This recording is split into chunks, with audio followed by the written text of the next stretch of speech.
Léo était fier de sa dextérité, mais sa confiance s'effondra quand ses stats s'avérèrent être misérables.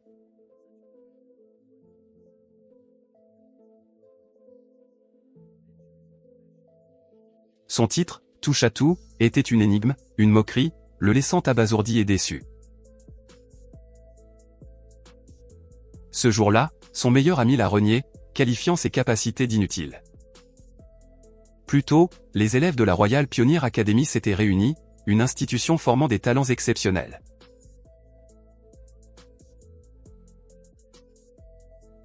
Le principal Durand a déclaré le début de la cérémonie d'éveil des capacités. Il a demandé à Yasmine d'activer le système et a annoncé des récompenses pour les meilleurs élèves. En première année, Léo était ravi de commencer, observant les élèves talentueux autour de lui. Yasmine a demandé aux élèves de s'approcher, de toucher la statue et de révéler leurs stats. Léo a appris que sa classe passerait en dernier. Son ami, Vice, était excité, mais Léo était nerveux, se sentant toujours moyen, sauf pour sa dextérité.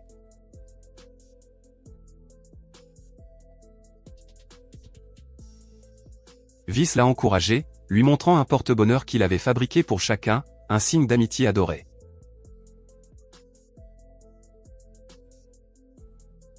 Ils étaient convaincus qu'avec Léo, ils atteindraient le sommet. Ses amis ont juré une amitié éternelle, et Léo se sentait confiant avec leur soutien. L'espoir de s'élever le remplissait de joie, surtout grâce à l'assurance de Vice. Quand Vice passa, ses stats révélèrent une profession de sage avec 100 dans chaque stat.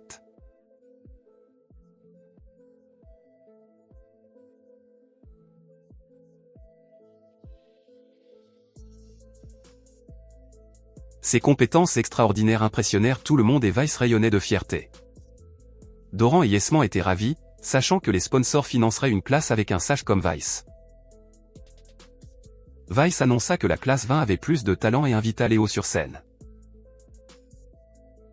Encouragé par ses amis et Vice, Léo fut salué comme un individu habile, créateur des colliers d'amitié. Vice jura que leur lien durerait toujours, et Léo, rassuré, se sentit idiot de ses craintes.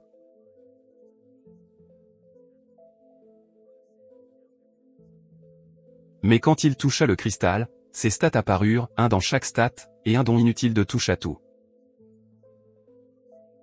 Dévasté, Léo vit son monde s'effondrer sous les moqueries des élèves. À son incrédulité, Vice arracha le collier d'amitié et le piétina. Léo ne comprenait pas la trahison, Vice prétendant que Monson était son véritable ami. Quand Monson arriva, Léo voulut interroger Vice, mais Monson le repoussa contre un mur. Le cœur brisé, Léo vit ses camarades jeter les colliers qu'il avait offerts. Il réalisa qu'il avait perdu ses amis et tout ce qui comptait. La vice-principale Yasmine annonça qu'ils avaient éliminé les déchets et distribueraient les kits de départ.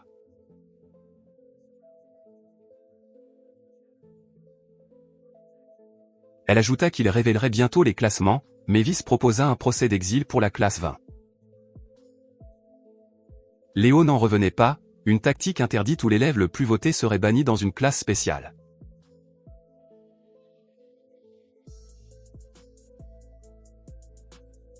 Profitant de son statut de sage, Vice poussa à l'exil de Léo, une première dans une cérémonie. Le vote fut rapide et unanime contre Léo. Yasmine déclara l'expulsion de Léo de la classe 20 vers la classe spéciale. Résigné, Léo ne résista pas, il s'y attendait. Yasmine annonça les classements, plaçant la classe 11 en tête, suivie des classes 2, 19, 7, et la classe 20 en 5e place avec un rang C. Yasmine était ravie de la performance de la classe 11 et de la classe 2, celle de Manaka. Vice, lui, était mécontent de la 5e place à cause des élèves faibles de sa classe. Yasmine ajouta une annonce. Pour l'arrivée de Manaka, sa famille offrait 10 millions de yens au premier élève qu'elle soignerait. cette somme massive fascinait les élèves qui y voyaient un atout pour leur classe. Weiss se persuada que son statut de sage lui donnait droit à la récompense et à Manaka. Léo, indifférent, se moquait du prix. Une jeune fille l'appela, lui demandant s'il se souvenait d'elle. Se présentant comme Manaka, elle lui rappela qu'ils étaient en primaire ensemble. Léo se souvenait d'elle comme Minaka la pleurnicharde, mais elle insistait qu'elle avait changé. Il était heureux de les retrouvailles au lycée. Rayonnante, Minaka lui demanda de veiller sur elle. Voyant une blessure sur sa joue, elle s'inquiéta, mais Léo minimisa. Minaka, se souvenant qu'il l'avait toujours protégée, insista pour le soigner. Nerveusement, elle lui demanda de rester immobile et toucha sa joue. Monaka se concentra sur sa magie de guérison, soignant rapidement Léo, qui était stupéfait. Monaka était contente d'aider et demanda ce qu'il avait ressenti. Léo confirma que c'était sa première guérison. Alors que Monaka agissait naturellement, Léo sentait des regards et voyait des expressions choquées.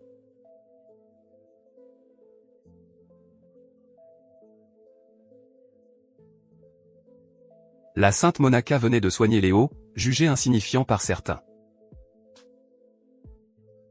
Yesman et le principal Durand étaient sidérés.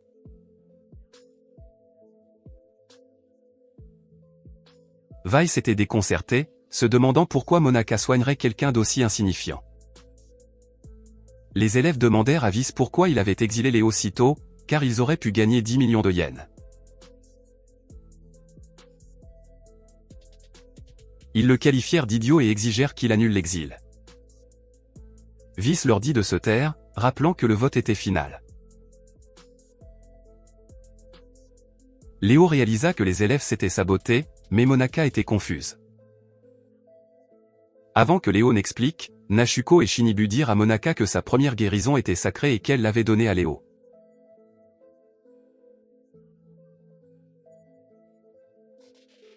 Léo ressentit la douleur de leurs mots, et Shinibu ajouta que certains échangeraient des trésors pour cette bénédiction. Monaka écoutait, mais quand Shinibu traita Léo d'insignifiant, Monaka le défendit. Noshiko lui conseilla d'éviter d'agir impulsivement à l'avenir. Doran et Yesman étaient toujours choqués, mais Yesman se reprit et demanda à tous de se détendre.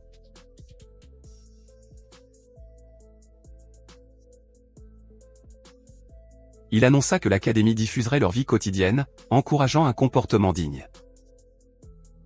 Doran affirma qu'il ne valorisait que les élèves qui gagnaient de l'argent.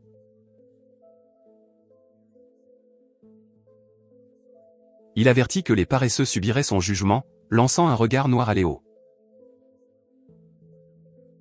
Weiss loua la détermination de Durand, puis annonça un buffet somptueux, mais ordonna à Léo de partir. Sans choix, Léo partit seul vers la forêt. L'académie formait les élèves à l'autonomie, sans dortoir ni repas.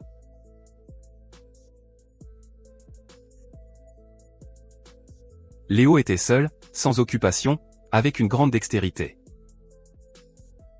Son don de touche-à-tout lui permettait de convertir sa dextérité en d'autres compétences. Ne sachant pas comment ça marchait, Léo décida d'essayer. Il échangea 100 points de dextérité, augmentant sa santé de 1000 points, un gain incroyable. Léo était stupéfait et voulut essayer autre chose. Il attribua des points de dextérité à ses sens. Cette amélioration lui permit d'entendre des gars parler de leur nourriture. Intrigué, il remarqua que personne n'était à proximité. En fait, les élèves étaient dans le château de l'académie et se moquaient de Léo.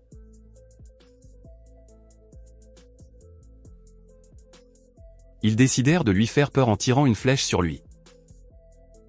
Toujours intrigué, Léo ne vit pas la flèche arriver. Léo attrapa la flèche à main nue, se demandant qui avait tiré. les élèves étaient stupéfaits de le voir attraper la flèche, chose qu'ils jugeaient impossible. Repérant les élèves, Léo décida de riposter. Il lança la flèche avec une telle force qu'elle perça le mur du château. Choqués, ils le traitèrent de démon. Léo était ravi de voir qu'ils avaient arrêté de se moquer de lui et de découvrir ses nouveaux sens.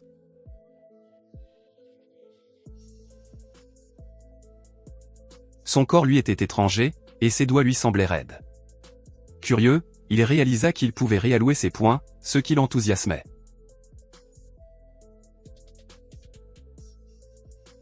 Une fenêtre listait des métiers, bûcheron, ranger, guerrier à la hache. Les élèves furent lâchés dans la nature pour construire un village en partant de zéro. Ils devaient construire une maison avant la nuit. Les bûcherons partirent chercher du bois, rappelant à Léo qu'il devait en faire autant. Il choisit le métier de ranger, gagnant des connaissances de survie. Léo réalisa qu'il gagnait l'expertise du ranger. Il décida de fabriquer des armes comme un couteau et une hache. Utilisant ses compétences, il chercha une pierre solide et tranchante. Après avoir trouvé la pierre idéale, il s'apprêtait à la tailler quand des élèves le remarquèrent. Il ridiculisait Léo, disant que la poubelle cherchait des pierres comme un fou. Ignorant leur raillerie, Léo se concentrait sur sa tâche. La pierre qu'il a choisie coupait parfaitement comme il l'avait prévu, et il l'a affûtée, l'attachant à un manche en bois avec une corde pour créer une hache de pierre. Vérifiant ses statistiques, Léo fut surpris de constater qu'il avait gagné un niveau grâce à cette tâche, ses points de dextérité augmentant de 100, un gain extraordinaire, car en général, un niveau n'ajoutait que 5 points. Il a également débloqué une nouvelle profession, estimateur. Curieux, Léo est passé à estimateur pour évaluer sa hache, découvrant qu'elle avait un niveau de qualité de 10 et un bonus qui lui permettait de couper des arbres plusieurs fois mieux qu'une hache de fer. Ravi de ces améliorations, Léo a crié d'enthousiasme, attirant l'attention des autres étudiants qui se demandaient pourquoi cette ordure était si joyeuse. L'enthousiasme de Léo pour sa hache de pierre a suscité les moqueries des autres étudiants, qui l'ont comparé à une personne ancienne, plaisantant sur le fait qu'il serait terrifié par un simple feu. Réalisant que de telles moqueries seraient désormais courantes, Léo les a ignorées et s'est éloigné, changeant sa profession d'estimateur en bûcheron. Prêt à manier sa hache de pierre, il fit face à des spectateurs curieux, désireux de le voir échouer. Sans se décourager, Léo s'est concentré sur sa hache, et sa compétence de bûcheron a permis une frappe puissante qui a fendu l'arbre d'un seul coup. Alors que l'arbre commençait à tomber, Léo s'est écarté et il a atterri près des autres étudiants. Content d'avoir abattu son premier arbre, Léo a laissé les autres perplexes devant son succès en un seul coup, d'autant plus qu'il croyait qu'il n'avait aucune profession. Pourtant, Léo a travaillé avec l'expertise d'un bûcheron chevronné, coupant bientôt l'arbre en planches de qualité niveau 11 qu'il était facile pour lui de manipuler. D'autres étudiants l'ont ensuite confronté, lui lançant des insultes et exigeant qu'il leur laisse les planches pour leur usage. Léo leur a conseillé d'arrêter, notant que des partisans observaient. Agacés, les étudiants se sont moqués, affirmant qu'attaquer une racaille d'une classe de formation spéciale ne nuirait pas à leur réputation. Léo a précisé que ce n'était pas son propos, les surprenant en disant qu'il ne voulait tout simplement pas qu'ils soient humiliés par lui devant des partisans sitôt après la cérémonie d'entrée. Se sentant insultés, les étudiants ont tendu une embuscade à Léo, furieux de l'arrogance de quelqu'un sans profession. Décidant de riposter, Léo a changé sa profession en combattant à la hache et a habilement dévié leurs armes. Maintenant un maître de la hache, il a brisé leur hache de fer avec sa hache de pierre, les laissant stupéfaits et incapables de comprendre leur défaite. Bien que fiers de leur classe supérieure, les étudiants ont perdu toute retenue et ont envisagé de le tuer, mais se sont figés lorsque Léo s'est assis calmement près d'eux, demandant qui il prévoyait de tuer. Terrifiés, ils se sont enfuis en larmes. Se relevant, Léo a remarqué une lueur de niveau supérieur et a obtenu une nouvelle profession, charpentier, ce qui arrivait à point nommé puisqu'elle lui permettait de construire une maison par lui-même. Avec sa nouvelle profession de charpentier, Léo a entrepris de construire une maison, mais a constaté que le bois qu'il avait collecté était insuffisant et avait besoin d'un moyen de le transporter. Inspiré, il a fabriqué un chariot pour transporter le bois, n'ayant plus besoin que de suffisamment de bois de haute qualité pour construire sa maison. Pendant ce temps, d'autres étudiants ramassaient également du bois. De retour pour trouver sa zone désignée, Léo a découvert que son emplacement était étrangement situé plus profondément dans la forêt, comme si l'académie avait l'intention d'isoler les étudiants exilés.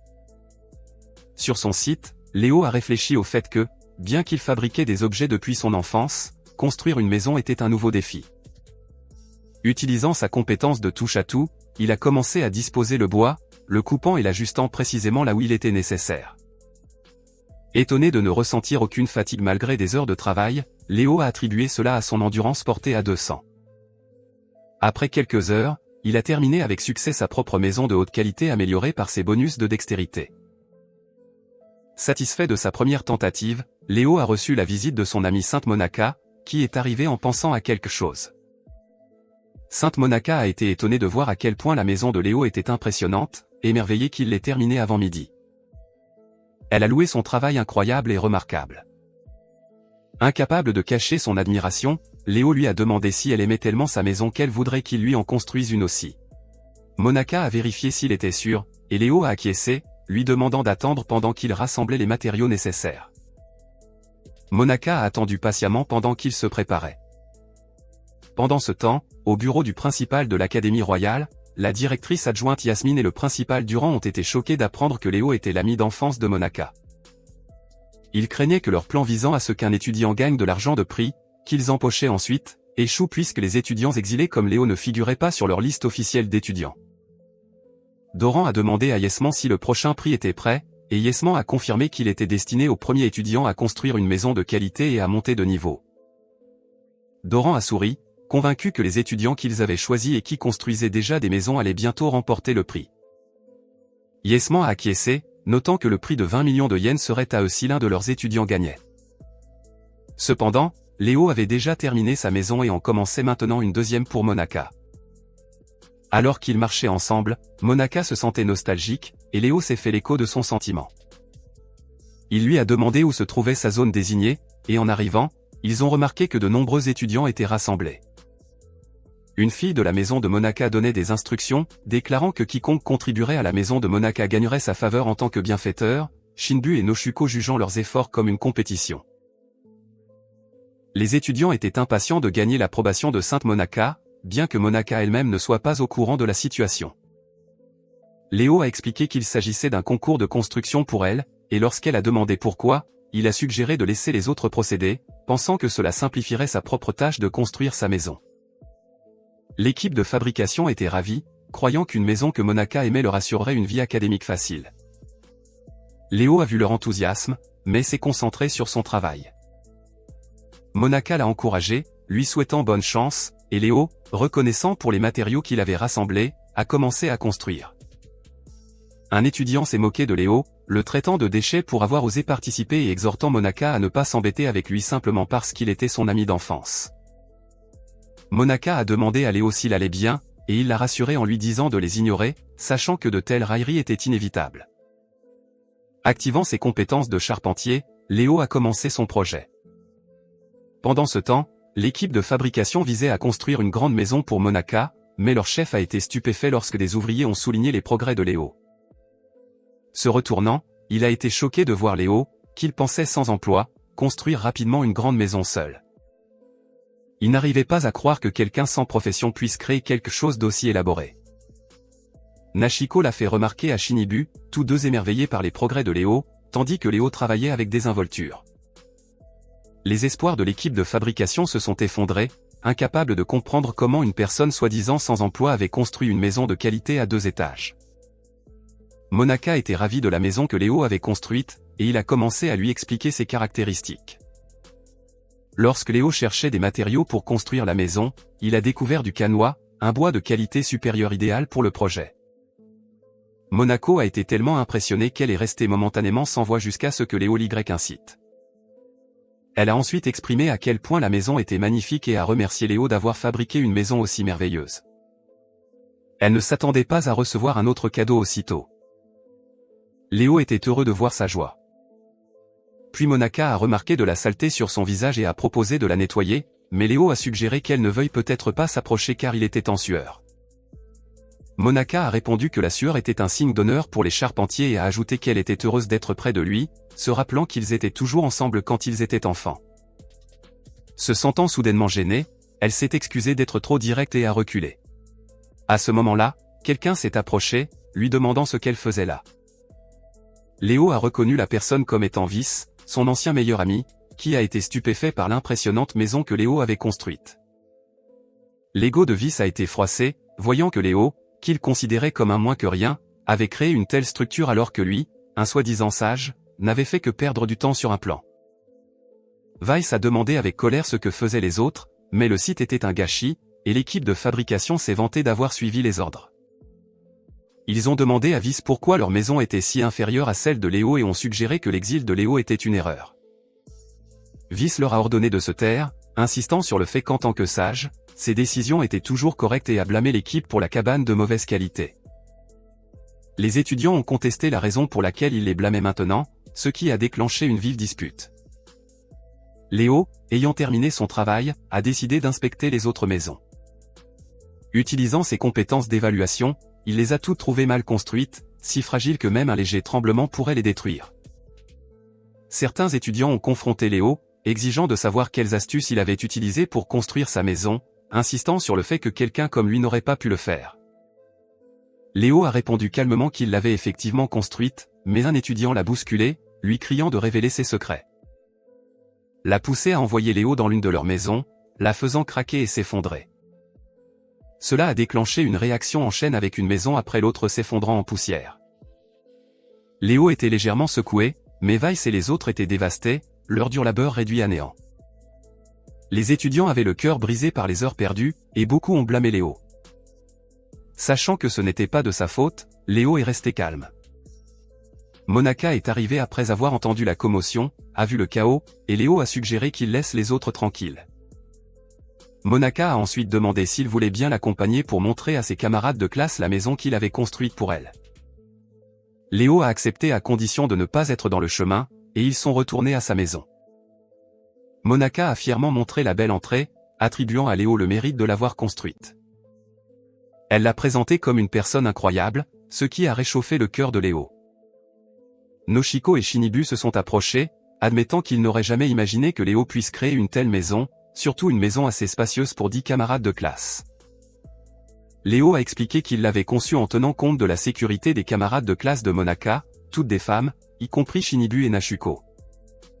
Surprise par sa prévenance, Nashuko a admis qu'elle le voyait maintenant légèrement mieux, pas seulement comme un moins que rien, mais comme une personne réelle. Ils l'ont remercié mais lui ont dit de partir car la maison appartenait maintenant à Monaca, et l'ont averti de garder ses distances avec elle. Confus par leurs signaux mitigés, Léo a regardé alors qu'ils soupiraient et commençaient à s'ouvrir, révélant leurs pensées honnêtes sur la situation. La maison avait un arôme délicieux, mais Nashiko était mécontente que Léo l'ait construite, bien que son ambiance soit apaisante pour eux. Pendant ce temps, Léo a entendu leur conversation et a réfléchi à sa prochaine action. À ce moment-là, la directrice adjointe Yasmine a convoqué le principal pour admirer l'impressionnante maison à 2 étages, et Doran a été étonné que les étudiants l'aient construite avec autant d'habileté avec les outils et les matériaux disponibles. Il ne savait pas pourquoi la plupart des maisons de la région étaient en ruine, mais Doran croyait que l'étudiant qui avait fabriqué cette maison était vraiment exceptionnel. En entrant dans la maison, ils se sont demandé qui aurait pu la construire et ont découvert les étudiants de première année à l'intérieur. On pensait que c'était l'œuvre de Sainte Monaca, mais Yasmine a suggéré que ce soit un cadeau. Monaca l'a confirmé, disant que la personne qu'elle admire le plus l'a construit. Enchantés, Doran et Yesman y ont vu une opportunité et ont demandé le nom du garçon. Monaca, surprise, a révélé que c'était Léo. En entendant son nom, le principal et le vice-principal ont jeté leurs papiers, frustrés. Monaca a demandé ce qui n'allait pas. Yesman s'est excusé, invoquant des affaires urgentes et a demandé d'oublier.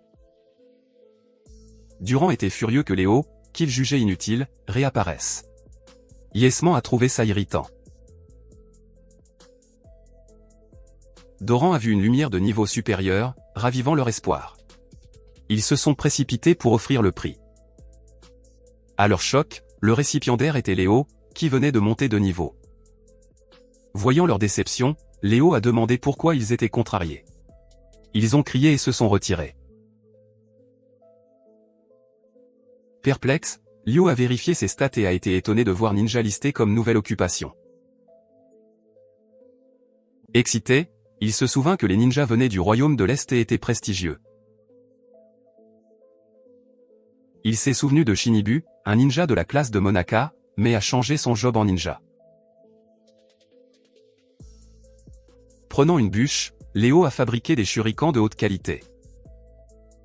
Il a visé un arbre et les shurikens ont frappé en douceur, démontrant leur force. Il a visé un autre arbre avec le même succès. Entendant un bruit, il s'est retourné et a vu des étudiants s'approcher, demandant si c'était sa place. Quand Léo a demandé s'il y avait un problème, l'étudiant en tête a brandi un bâton. Confus, Léo et les autres ont réalisé qu'ils cherchaient du feu pour survivre à la nuit froide. L'étudiant a promis de leur apprendre plus tard. Pendant que Léo jouait avec ses shurikens, l'étudiant chantait des sorts de magie du feu.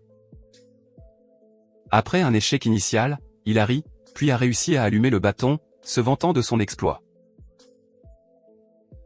Léo a dit à Nao que s'il se soumettait, il partagerait ses connaissances de mage avec lui. Léo a répondu qu'il n'en avait pas besoin car il pouvait faire du feu lui-même. Nao était choqué, tandis que Léo passait ranger et ramassait du matériel pour faire du feu. Il a fait des choses étranges qui ont dérouté Nao, mais a créé un kit d'allumage. Nao a demandé à un autre étudiant ce que Léo faisait, mais aucun n'a compris. Nao a fait tourner un bâton si vite qu'il a fait jaillir une flamme.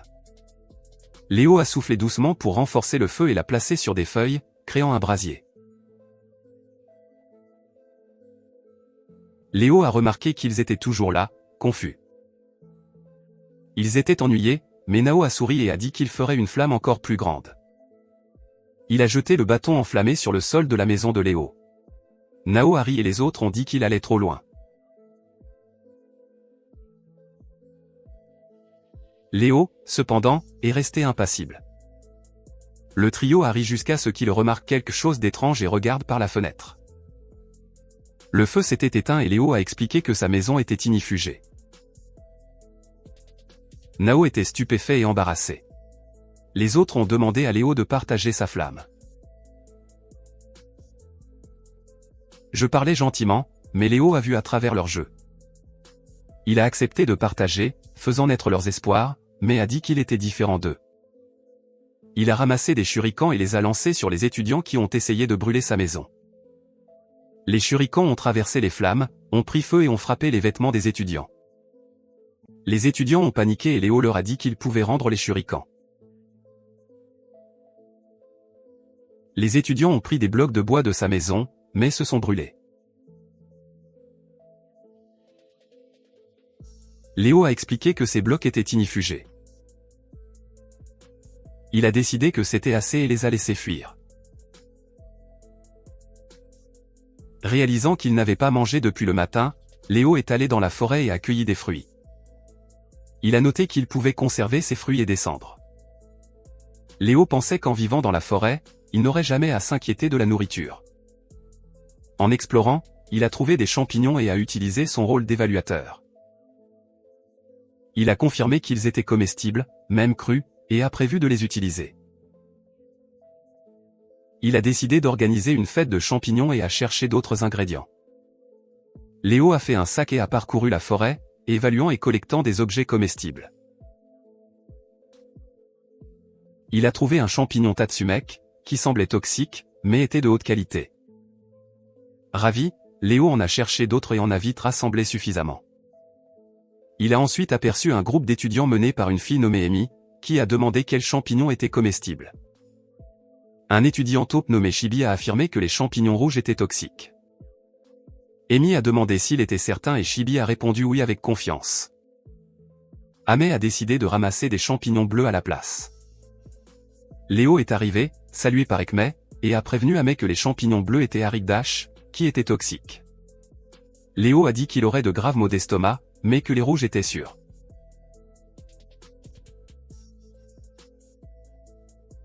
Amei a suivi ses conseils, mais Shibi était ennuyé et a dit à Oshi de ne pas faire confiance à Léo. Léo a rétorqué que Chibi faisait une erreur en essayant d'identifier sans connaissance. Chibi a insisté sur le fait que Léo trompait Ami et que Léo avait toujours été imprévisible. Après avoir entendu les deux, Ami a choisi de ramasser les champignons rouges. Chibi était frustrée et lui a demandé si elle croyait vraiment au mensonge de Léo. Ami a répondu qu'elle ne voyait aucune tromperie dans les yeux de Léo. Chibi, non convaincue, a décidé de prendre les champignons bleus quand même. Ami ne se souciait pas de son choix, laissant le sort décider qui avait raison. Léo a été surpris qu'Ami lui fasse confiance et a été heureux quand elle a demandé de ramasser les rouges. Alors qu'il partait, Ami a salué Léo et s'est présenté. Léo était heureux de la rencontrer et lui a demandé si elle était mage. Ami a dit qu'elle était alchimiste et l'a remercié pour son aide. Léo a dit que ce n'était rien car il ne pouvait pas laisser un camarade manger quelque chose de nocif. Ami admirait sa nature calme et gentille. Elle a mentionné que la plupart des gens tromperaient les autres classes. Léo a admis qu'il ne se souciait pas beaucoup des rangs. Ravi, Ami lui a offert le choix, du sel ou une quiche. Léo a directement demandé le sel. Ami l'a trouvé intriguant, notant qu'il était le seul à ne pas choisir une quiche. Après lui avoir donné le sel, elle l'a surpris avec une quiche sur la joue. Léo était surpris, et ses camarades ont été stupéfaits. Ami a dit qu'elle devait partir, mais a ajouté que la quiche portait chance. Troublé, Léo a regardé ses camarades s'effondrer de jalousie. Ignorant, Léo a remarqué une lumière l'envelopper signalant un niveau supérieur. Il ne s'attendait pas à ce qu'une quiche le déclenche. Sa dextérité a augmenté et il a gagné une nouvelle occupation, tailleur de pierre. Excité, Léo a décidé d'utiliser sa nouvelle compétence pour faire le déjeuner. Il prévoyait de construire une cuisine en façonnant des pierres. Collectant des pierres et d'autres matériaux, il a fabriqué un maillet en bois et un ciseau. À l'aide du ciseau, il a soigneusement sculpté des roches dures jusqu'à créer un four à bois. Le four était excellent et, grâce à Léo, son feu brûlerait longtemps. Désireux de cuisiner, il a préparé des champignons Tatsumek avec d'autres ingrédients, en ajoutant le sel d'Ami. L'arôme était délicieux et Léo a été émerveillé par la saveur, comprenant pourquoi Tatsumek était le roi des champignons. Les autres champignons étaient insignifiants en comparaison. Il a mangé jusqu'à satiété quand Durand et Yesman se sont précipités. Léo a demandé ce qui n'allait pas, et ils ont demandé s'il avait trouvé les Tatsumak. Léo a confirmé. Léo a confirmé à Durand et Yesman qu'il avait trouvé des Tatsumek, se souvenant qu'il l'avait appris. Yesman a expliqué que les sponsors les inondaient de demandes sur les champignons. Doran a promis de le faire sortir de la classe spéciale s'il abandonnait les champignons. Léo a reconnu l'offre alléchante, mais a admis qu'il avait déjà mangé les champignons. Doran et Yesman étaient abasourdis, leurs espoirs anéantis. Voyant leur déception, Léo eut de la peine, mais ils sont partis en criant qu'ils ne prendraient rien de lui. Léo se demandait quel était leur problème, puis, fatigué, décida de faire une sieste. Se souvenant des fauteurs de troubles, il devint ninja et grimpa à un arbre pour dormir tranquille. Le temps était agréable, et il dormit profondément. Mais des heures plus tard, quelqu'un l'appelant par son nom le réveilla. Réalisant qu'il avait mieux dormi que prévu, il répondit et vit Monaka le chercher. Elle fut surprise, puis le repéra dans l'arbre et lui demanda ce qu'il faisait là-haut. Léo demanda avec espièglerie pourquoi elle était là la nuit. Monaka expliqua qu'elle venait le remercier pour avoir construit la maison, bien qu'elle ne sache pas comment il avait fait. Léo dit qu'elle aurait pu le remercier plus tard, mais Monaka révéla qu'elle lui avait apporté le dîner en signe de gratitude. Léo apprécia sa gentillesse, et Monaka rit, notant que ça faisait longtemps qu'elle ne l'avait pas vu dans un arbre. Léo acquiesça en disant qu'ils passaient beaucoup de temps ensemble et l'invita à grimper. Monaka hésita, se sentant trop grande, alors Léo s'excusa d'avoir oublié et sauta en bas. Il fabriqua rapidement une échelle et proposa de l'aider à grimper. Bien qu'hésitante au début, Monaka vit son sourire encourageant et accepta. Il la guida prudemment. Et une fois sur une branche, elle ouvrit le dîner, ce qui impressionna Léo. Il lui demanda si elle avait ramassé elle-même la viande et les légumes, et Monaka expliqua qu'elle avait pris de la nourriture à une fête après la cérémonie d'entrée, comme d'autres l'avaient fait. Léo était reconnaissant et commença à manger en savourant la délicieuse soupe. Monaka essuya quelque chose sur son visage, mais leur proximité la troubla et elle recula. Elle demanda nerveusement si elle pouvait lui demander quelque chose, et Léo l'encouragea à continuer. Monaka prit son courage à deux mains et demanda si c'était vrai qu'une fille de la 6e classe l'avait éconduit. Son expression inquiète montrait que la nouvelle la troublait. Dans sa distraction, elle oublia qu'ils étaient dans un arbre et glissa. Alors qu'elle tombait, Léo sauta après elle, ignorant la soupe, et l'attrapa en plein vol.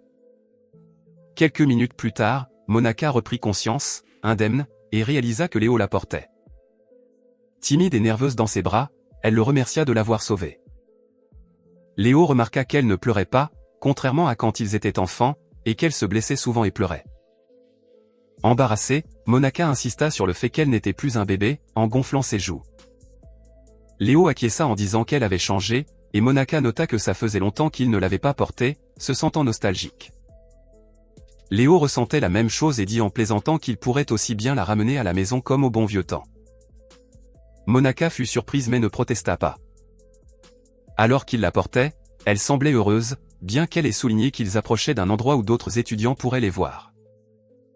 Léo sentit que Monaka ne voulait peut-être pas que les autres les voient ainsi, mais elle clarifia qu'elle ne voulait tout simplement pas le déranger. Il la rassura en lui disant que ce n'était pas un problème et qu'elle ne devait pas s'inquiéter. Alors qu'il continuait, des étudiants de première année regardaient Léo, qu'ils considéraient comme inutile, portant la vénérée Monaka. Ils étaient indignés, se demandant pourquoi il était autorisé à le faire au lieu d'un héros, et dans leur colère, ils endommagèrent accidentellement leur propre maison.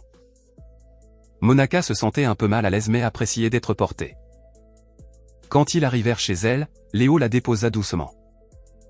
Elle le remercia abondamment de l'avoir emmené jusqu'au bout, et Léo lui souhaita bonne nuit, en lui disant qu'il la verrait demain. Retournant à sa maison, il sentit un parfum familier, regardant à l'intérieur, demanda à la personne ce qu'elle voulait. C'était Shinobu qui semblait avoir un but. Elle le traita de vilain méchant, l'accusant de s'approcher à nouveau de Monaka avec audace. Confus, Léo demanda pourquoi elle était revenue chez lui. Shinobu le qualifia de méchant, mais Léo rétorqua que c'était elle l'intruse.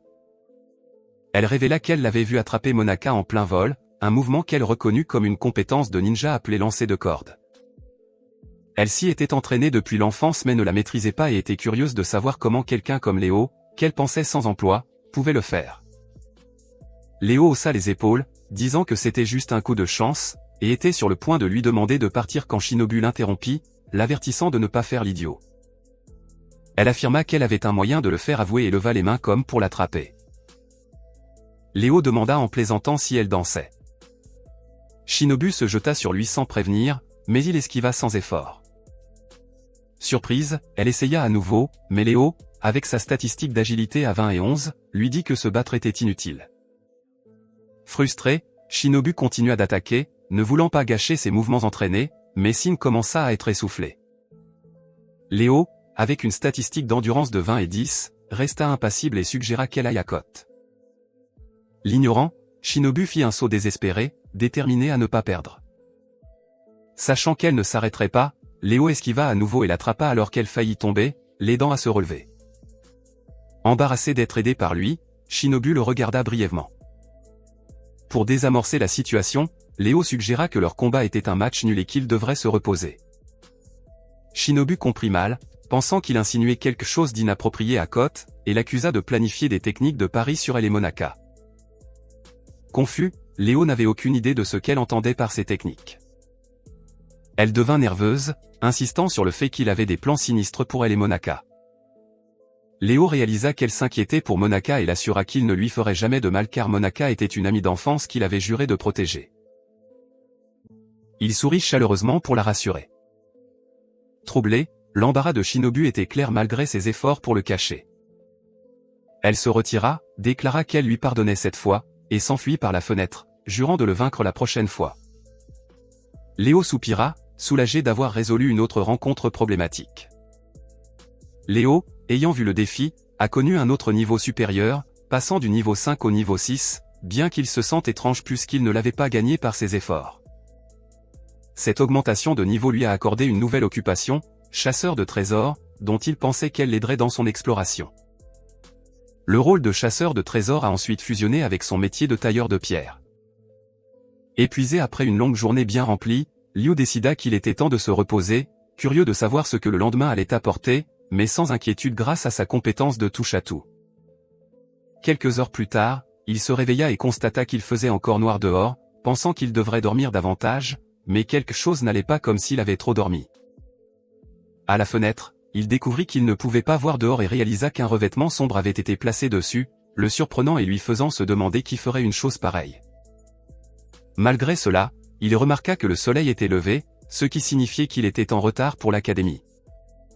Pendant ce temps, à l'académie, le vice-principal Yesman rassembla les étudiants après l'orientation, les félicitant et annonçant une gâterie spéciale pour leur premier jour, une boîte à lunch de leur sponsor pour que tous puissent en profiter dans la cour. Monaka se demandait où était Léo, tandis que Yesman, secrètement ravi, savait que son plan pour faire trop dormir Léo en plaçant un drap noir sur sa fenêtre avait fonctionné. Yesman jubilait, imaginant Léo se précipiter en retard, risquant potentiellement des conséquences de la part des sponsors, et riait, déconcertant les étudiants. Il nota l'absence de Léo, suggérant qu'il mange sa lunchbox lui-même puisque Léo la manquerait. Alors que Léo se dépêchait d'aller à l'académie, il trouva le quartier résidentiel vide, confirmant qu'il était en retard. Remarquant quelque chose d'étrange à propos d'un drapeau au-dessus des portes, il soupçonna que sa compétence de détection de trésors était à l'œuvre, émerveillé par sa portée. Bien qu'il soit pressé, il décida de récupérer le drapeau puisqu'il était déjà en retard, passant à son métier de ninja pour y grimper rapidement et utilisant sa compétence d'évaluation pour l'examiner. À peu près à ce moment-là, Yesman annonça une méthode unique pour choisir le président du conseil étudiant, non pas par des élections ou des duels, mais par une chasse au trésor. Il révéla qu'un objet spécial fourni par les sponsors était caché sur le terrain de l'école, et que quiconque le trouvait et le lui remettait deviendrait président. L'objet était également un cadeau à fabriquer, un symbole du rôle du conseil, suscitant l'enthousiasme parmi les étudiants, y compris Vice. Lorsqu'on lui demanda quel était le trésor, Yesman révéla qu'il s'agissait d'une peau de dragon volant. De retour au drapeau, Léo, utilisant sa compétence d'évaluation, fut stupéfait de constater qu'il tenait la même peau de dragon, s'émerveillant de sa valeur et se demandant pourquoi un objet aussi précieux se trouvait là. Supposant qu'il s'agissait d'une erreur, il décida de l'emporter pour le demander plus tard à un professeur. Yesman réitéra l'annonce pour s'assurer de la clarté, exhortant les étudiants à rechercher avec diligence la peau pour revendiquer la présidence. Excités, de nombreux étudiants se sont précipités pour commencer leur chasse, et Yesman les avait informés à l'avance de la signification de la peau. Une peau de dragon volant, cachée par une magie de camouflage, devait être trouvée dans la semaine. Et en cas de succès, Yesman serait tellement ravi qu'il pourrait partager son poste de président du conseil étudiant avec le trouveur. À ce moment-là, Léo arriva portant la peau et s'excusa de son retard. Quand Yesman vit la peau dans les mains de Léo, il fut stupéfait, se demandant pourquoi elle avait fini avec Léo. Léo expliqua qu'il l'avait trouvée dehors. Mais avant qu'il ne puisse élaborer, Yesman demanda comment Léo avait la peau de dragon. Léo demanda comment Yesman savait que c'était un dragon et pourquoi il était déguisé en drapeau d'école. D'autres étudiants pensaient que la peau ressemblait à un drap noir. Et puisque Léo l'avait trouvé, il croyait qu'il deviendrait président du conseil étudiant. Yesman, ne voulant pas l'accepter, affirma qu'il devait se tromper, insistant sur le fait que la peau n'était pas le trésor. Léo essaya de le convaincre qu'il s'agissait de la vraie peau, mais le vice-principal la rejeta comme un chiffon noir sans valeur, disant à Léo qu'il pouvait en faire ce qu'il voulait. Léo s'est assuré qu'il n'en avait vraiment pas besoin, et Yesman a répété qu'il ne voulait pas se répéter. Ravi, Léo était enchanté de garder l'incroyable objet qu'il avait trouvé par hasard. Plus tard, Monaka a salué Léo avec un bonjour en tenant son déjeuner. Léo a retourné la salutation, notant qu'il était déjà midi passé. Elle a ri, le traitant de marmotte, et a demandé s'il avait mangé, offrant de partager la moitié de son déjeuner. Léo a supposé que c'était de la nourriture sponsorisée et l'a exhorté à bien manger pour éviter les problèmes en cours de l'après-midi, mentionnant qu'il avait des boules de nourriture qu'il avait préparées. Monaka a suggéré qu'il goûte la nourriture de l'autre, curieuse de la sienne, et Léo n'a pas pu refuser. Ils se sont assis ensemble dans la cour, et Monaka a proposé de lui donner du poulet à la cuillère, ce qu'il a apprécié. Elle était heureuse qu'il ait aimé. Et puis Am est arrivé, intéressé par les pilules alimentaires de Léo en tant qu'ingrédient d'alchimie potentiel. Léo lui en a offert une, et Am a invoqué son déjeuner, révélant que son intention réelle était de nourrir Léo à la main. Il n'y voyait pas d'inconvénient et a complimenté le goût. Puis Shinobu est apparu, voulant aussi le nourrir, ce qui a surpris Léo car elle semblait énergique. Nashiko est arrivée, questionnant les actions de Shinobu et criant pourquoi elle était avec Léo alors qu'elle était censée ramener Monaka. Shinobu a expliqué qu'elle nourrissait Léo pour son dernier repas avant leur rencontre finale. Léo est resté silencieux alors que les trois Jiro, Monaka, M, et Shinobu, lui ont donné leur déjeuner pendant que d'autres étudiants regardaient avec envie. Nashiko a renoncé à essayer de retirer Monaka et Shinobu, et les trois filles ont simultanément offert de la nourriture à Léo, l'exhortant à manger jusqu'à satiété. D'autres étudiants étaient furieux, jaloux que le déchet de Léo ait l'attention de Monaka et M. Le vice-principal, nettoyant ses lunettes, pensait qu'il hallucinait à cause du surmenage, voyant Léo entouré de filles populaires. Il a essayé de se convaincre que ce n'était pas réel, mais d'autres ont confirmé que ça l'était. Des garçons comme Chibi et Monson maudissaient Léo à distance, remplis de haine. Puis Aguirel s'est approché, demandant pourquoi il se plaignait autant, et son nom a été révélé plus tard. Carole a déclaré que Léo avait été autrefois épris d'elle quand ils étaient dans la même classe, mais le voir maintenant était exaspérant. Chibi a demandé si elle était jalouse, mais elle a nié, disant que personne n'aimerait Léo et que son arrogance l'agaçait. Elle a traité Léo de simple jouet, contrarié que d'autres filles osent l'approcher. Vice leur a dit d'arrêter leurs bêtises et de partir. Carole a demandé où il allait pendant le déjeuner, et Vice a répondu qu'il cherchait évidemment la peau du dragon volant. Monson a dit qu'il était impossible de la trouver à cause de son camouflage, mais Vice a affirmé que si une personne moyenne pouvait avoir du mal, il pouvait la trouver en moins d'une journée. Ils ont commencé leur recherche pendant que Léo était nourri avec désinvolture par les Girls tenant toujours la peau du dragon. Vice et les autres ont persisté dans leur chasse, déterminés à devenir vice-président du conseil étudiant, avec toute la classe séchant les cours pour se joindre à l'effort. Léo, maintenant rassasié, a remercié les Jirils pour leur aide. Voyant qu'il avait fini, les Jirils ont regardé comme il a augmenté de niveau avec Ami et Monaka émerveillés par la lumière brillante. Shinobu a noté que leur alimentation avait rapidement fait son effet. Surpris lui-même, Léo ne pouvait pas croire avoir augmenté de niveau juste en mangeant le déjeuner, et cette fois, il a gagné le métier de travailleur du cuir. Il s'est souvenu que les cours de l'Académie royale étaient divisés en matières obligatoires et facultatives, les matières facultatives ayant lieu l'après-midi. Décidant d'assister au prochain cours de travail du cuir, il s'est senti chanceux que cela corresponde à sa situation actuelle, espérant découvrir ce qu'il pourrait fabriquer avec la peau. Pendant ce temps, dans le bureau du principal, Doran a crié sur Yesman pour avoir laissé le déchet de Léo obtenir la peau. Yesman a fait valoir que quelque chose semblait suspect car la peau était magiquement camouflée et cachée dans un endroit inaccessible. Doran a rejeté ses excuses, furieux que Léo puisse devenir président du conseil étudiant, et a ordonné à Yesman de récupérer la peau ou d'être rétrogradé au poste d'assistant d'enseignant. Désespéré, Yesman a suggéré de saboter la peau en l'endommageant. Pour que Léo ne puisse pas l'utiliser, et leur sponsor tiendrait Léo responsable de la ruine de leur trésor donné. Doran a loué le plan, et Yesman lui a assuré qu'il s'en occuperait, tous deux impatients de voir le visage vaincu de Léo. Léo a rapidement trouvé la salle de classe de travail du cuir, remarquant qu'elle était principalement composée d'étudiants masculins. Il a cherché un siège vide, mais Yesman a appelé, lui ordonnant de s'asseoir par terre à l'arrière. Léo a souligné que ce n'était que le sol, mais Yesman a crié que c'était tout ce qu'il obtiendrait. Alors Léo s'est assis à contre-cœur. L'enseignante est arrivée, saluant la classe et se présentant comme Falafi, qui enseignerait le travail du cuir et la couture.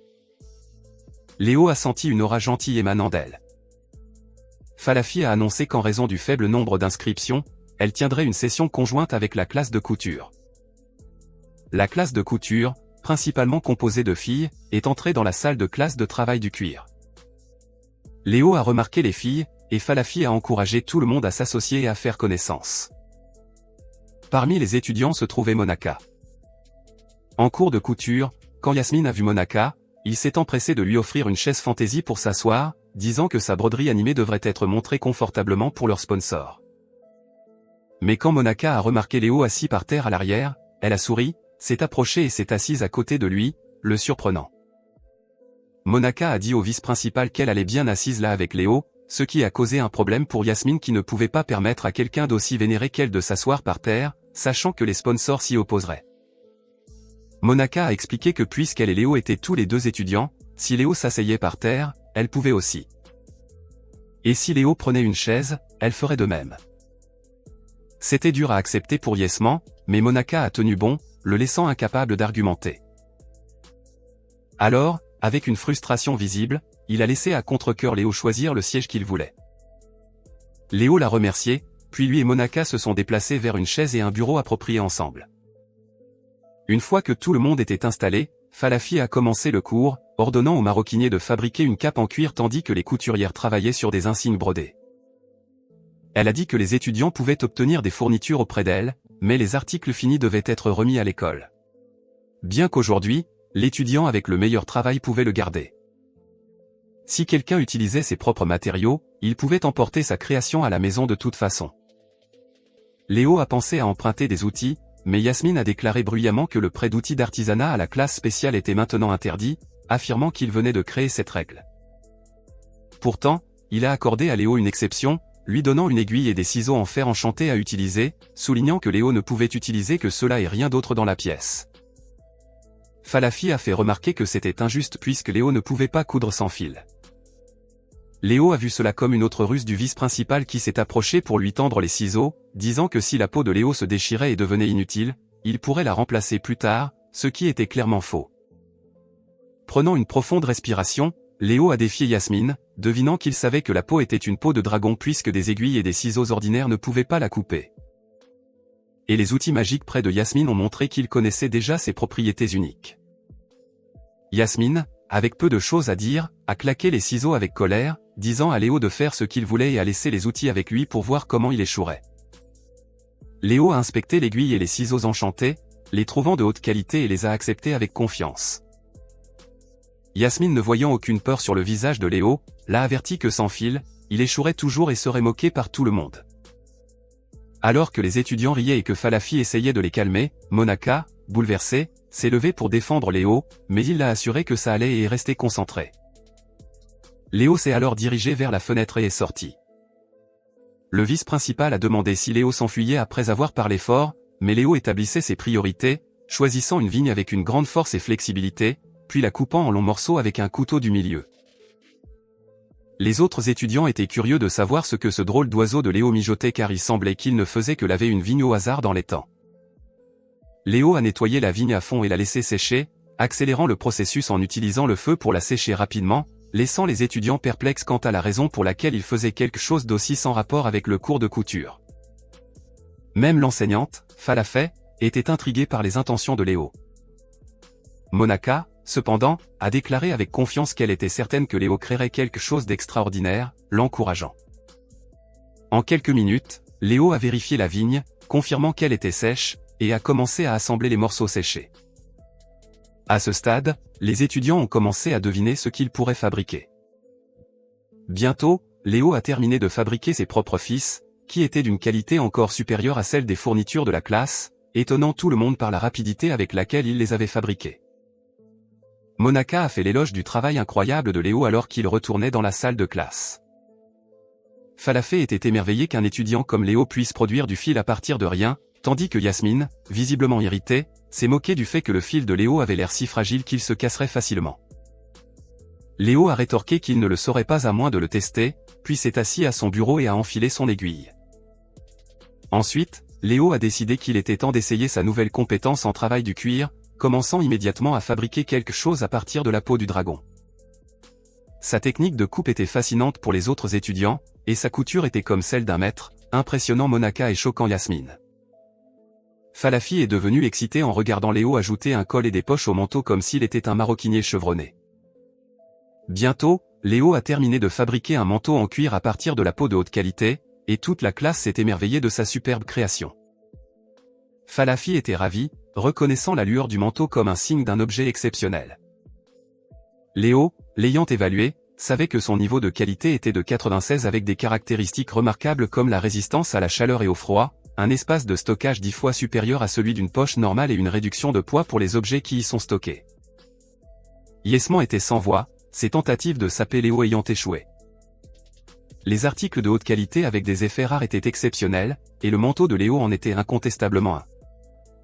Falafi, à la fois émerveillée et nerveuse, a inspecté le manteau, stupéfaite qu'un étudiant de sa première classe puisse fabriquer un objet magique, ce qui l'a profondément émue.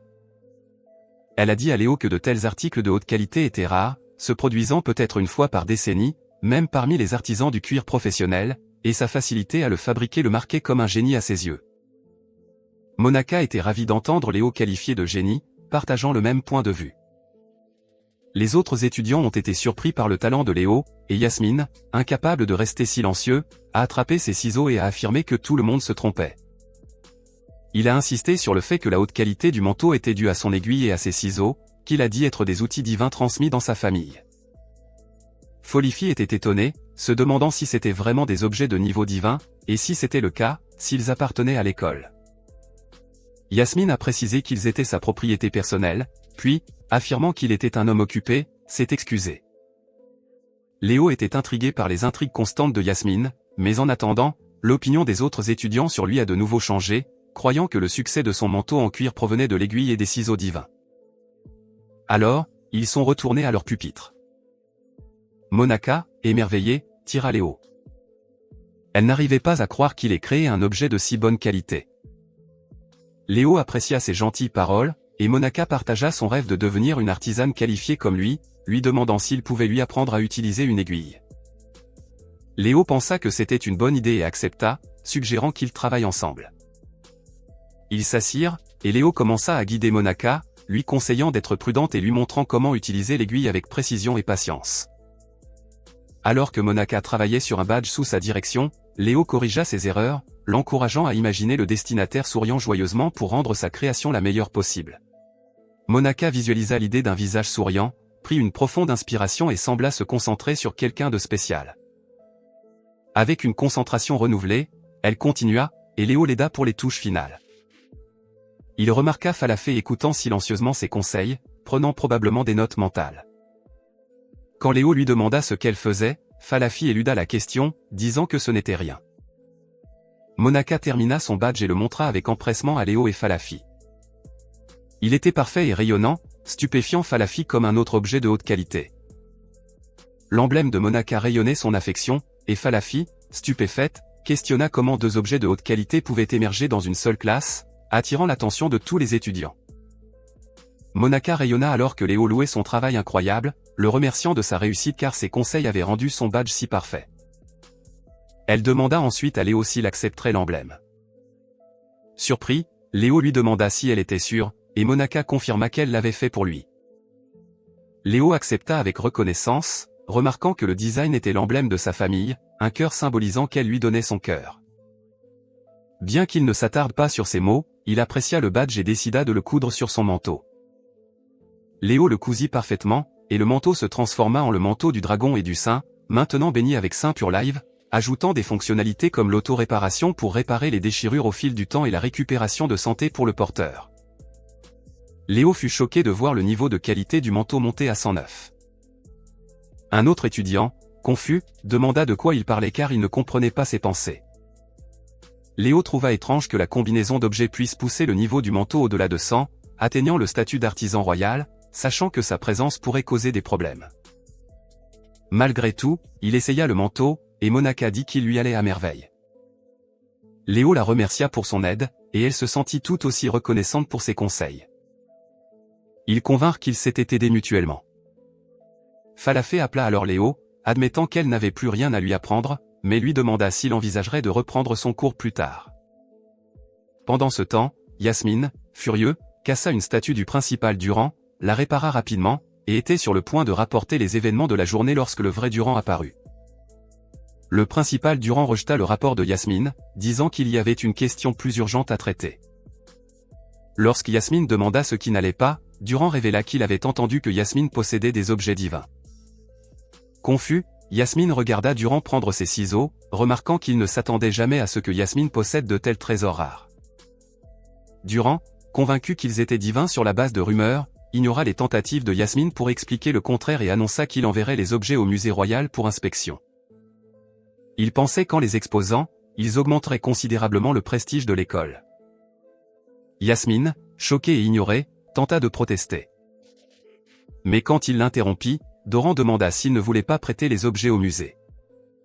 Sans attendre de réponse, Doran partit avec les ciseaux. Yasmine, sachant que l'enquête l'exposerait, serra les dents, blâmant entièrement Léo et jurant de prendre des mesures drastiques. À ce moment-là, l'instructeur d'éducation physique Nick s'approcha, remarquant la mauvaise humeur de Yasmine et lui demandant ce qui n'allait pas. Yasmine, saisissant une opportunité, sourit et s'enquit des projets de Nick pour le prochain cours. Nick expliqua qu'étant le premier jour, il avait l'intention de faire courir les étudiants à travers la forêt pour l'orientation. Yasmine l'exhorta à se concentrer plutôt sur les combats à main nue, voulant secrètement que Nick cible un délinquant nommé Léo et lui donne une leçon. Pendant ce temps, Léo se dirigeait vers le cours d'éducation physique, obligatoire pour tous les étudiants. Yasmine ordonna à Nick de rouer Léo de coups pendant la session. Léo, n'ayant pas de survêtement, décida d'y assister en portant son manteau. Arrivant au cours, il vit de nombreux étudiants déjà rassemblés en tenue de sport, lui-même étant le seul habillé différemment. Une voix familière l'interpella. Monaka, debout avec d'autres filles, se moqua de lui en disant qu'il était en retard mais juste à temps. Léo expliqua qu'il avait exploré car il n'avait pas besoin de se changer. Monaka gloussa, et Amei commenta qu'il avait l'air encore plus élégant dans son manteau. Nuko suggéra à Monaka de rejoindre leur groupe de classe, et Aki dit au revoir avant de partir. Léo se demanda où allait étant seul dans sa classe quand il entendit des gars admirer les tenues de sport de Monaka et Amei, notant l'ambiance fraîche des tenues. Soudain, Léo passa du niveau 7 au niveau 8, débloquant de nouvelles occupations, artiste martial et une autre qui se révélerait après une utilisation répétée. Léo spécula que la seconde pourrait être une compétence cachée, rare et puissante, connue seulement de quelques-uns.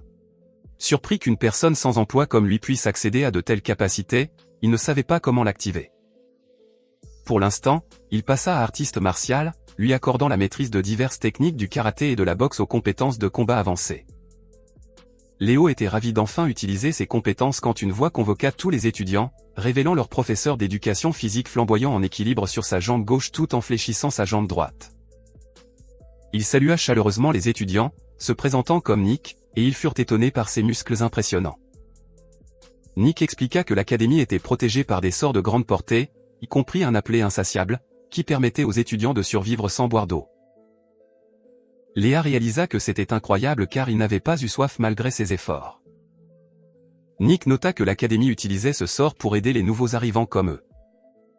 Il décrivit ensuite un autre sort, évitement, qui tenait les bêtes et les monstres à distance, expliquant pourquoi les étudiants n'en avaient pas encore vu. Cependant, il avertit que les effets de ces sorts s'affaibliraient à partir de demain, ce qui signifiait que les étudiants devaient se préparer à d'éventuelles attaques de monstres. C'est pourquoi son cours d'éducation physique était essentiel. Nick annonça que la session d'aujourd'hui se concentrerait sur la pratique, exhortant les étudiants à apprendre rapidement les compétences de combat car les monstres n'attendraient pas qu'ils deviennent plus forts. Il déclara qu'ils s'entraîneraient en se battant les uns avec les autres en utilisant uniquement leurs mains nues. Malgré les plaintes de certains étudiants, Nick insista sur le fait que c'était obligatoire et offrit de faire une démonstration. Il scanna le groupe, pointa Léo du doigt et demanda son nom. Léo, sentant une autre ruse du vice-principal, répondit que Nick savait probablement déjà qui il était. Nick feignit l'ignorance, l'appelant déchet sans emploi, confirmant les soupçons de Léo que Nick était au courant de son identité. Nick défia alors Léo de se battre, et Léo accepta, impassible. Il se tenait au centre, entouré d'étudiants formant un cercle.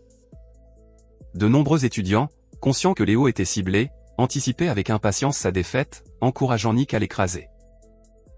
Amei, cependant, croyait que Léo ferait quelque chose de remarquable, et Monaka l'encouragea à faire de son mieux. Nick, prétendant avoir de la sympathie, autorisa Léo à frapper en premier. Léo jura d'en tirer le meilleur parti, et Nick l'exhorta à agir. Déterminé à ne pas être ridiculisé, Léo activa sa compétence corps agile, transférant la plupart de ses statistiques à la force. Après ajustement, il avertit Nick avant de délivrer un coup de poing avec une force de 251, dépassant de loin ce qui était nécessaire. Le coup envoya Nick voler en arrière dans la foule où il s'effondra. Nick fut stupéfait que le combat se soit terminé si brusquement, réalisant qu'il avait sous-estimé la puissance de Léo à 25 de force. Les autres étudiants furent tout aussi choqués car le coup de poing ressemblait à une explosion qui avait lancé Nick. Léo partagea leur étonnement. Monaka se précipita, inquiète, et Léo supposa qu'elle s'occuperait du blessé Nick car une sainte n'ignorerait pas quelqu'un de blessé.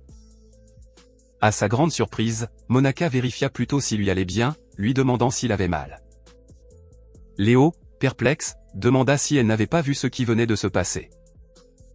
Il l'assura qu'il allait bien, et Monaka sembla confuse par sa question. Léo souligna à Monaka qu'elle devrait regarder leur professeur, Nick, qui venait de s'effondrer après avoir été frappé. Monaka insista sur le fait que ce n'était pas vrai car elle avait regardé attentivement, mais admit que son inquiétude était concentrée sur le fait que Léo se blesse. Léo reconnut son inquiétude, tandis que d'autres étudiants exhortaient Nick à reprendre conscience. Soudain, Nick se releva, riant, et dit à Léo de ne pas être trop fier, affirmant qu'il avait réduit les dégâts avec une technique de haut niveau appelée corps flottant, ce qui signifiait que Léo n'avait pas vraiment gagné. Les autres étudiants crurent à la tromperie de Nick et doutèrent à nouveau de la force de Léo. Léo remarqua qu'il n'y avait personne de la classe 20 car ils étaient probablement encore à la recherche de la peau du dragon volant. Nick s'avança, déclarant que la récréation était terminée, et qu'il allait maintenant devenir sérieux. Confus quant à la raison pour laquelle le combat continuait, Léo demanda. Mais Nick expliqua qu'il ne pouvait pas laisser Léo s'en tirer facilement, devant donner un exemple aux autres étudiants. Nick chargea sur Léo avant qu'il ne puisse protester, incitant Léo à allouer ses 25 points de force à la robustesse. Nick lança son coup de poing le plus fort, et Monaka ferma les yeux, incapable de regarder Léo se faire mal. Le coup de poing atterrit sur la joue de Léo, mais Léo ne sentit rien, comme si son corps s'était momentanément transformé en pierre. Pendant ce temps, Nick cria, semblant s'être cassé la main.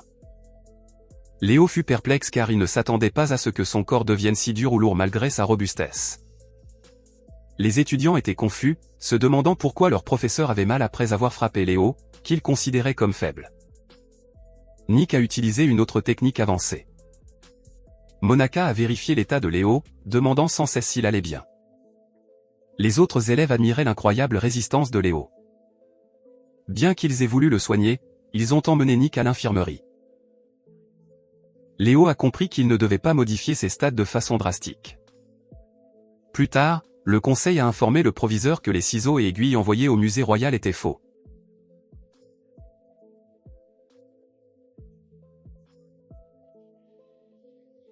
De plus, l'incident de l'élève assommant le professeur a entraîné la rétrogradation du proviseur et de Nick.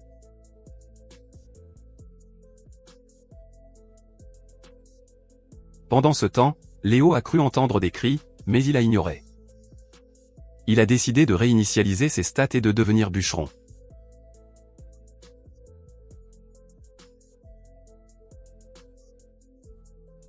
Satisfait, il prévoyait de rentrer chez lui et de travailler.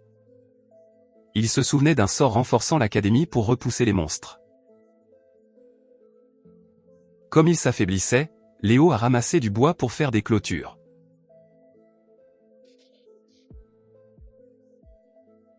Il travaillait seul, sachant que sa maison était une cible facile. Léo a terminé son travail, et les nouvelles clôtures étaient impressionnantes.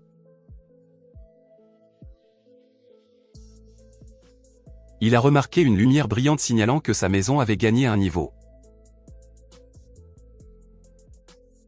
Une fenêtre est apparue, l'informant que sa maison était devenue une base. Ne sachant pas ce que cela impliquait, Léo a décidé d'enquêter. Après cette amélioration, il est allé à côté et a dormi profondément. Pendant ce temps, ses anciens camarades cherchaient la peau du dragon.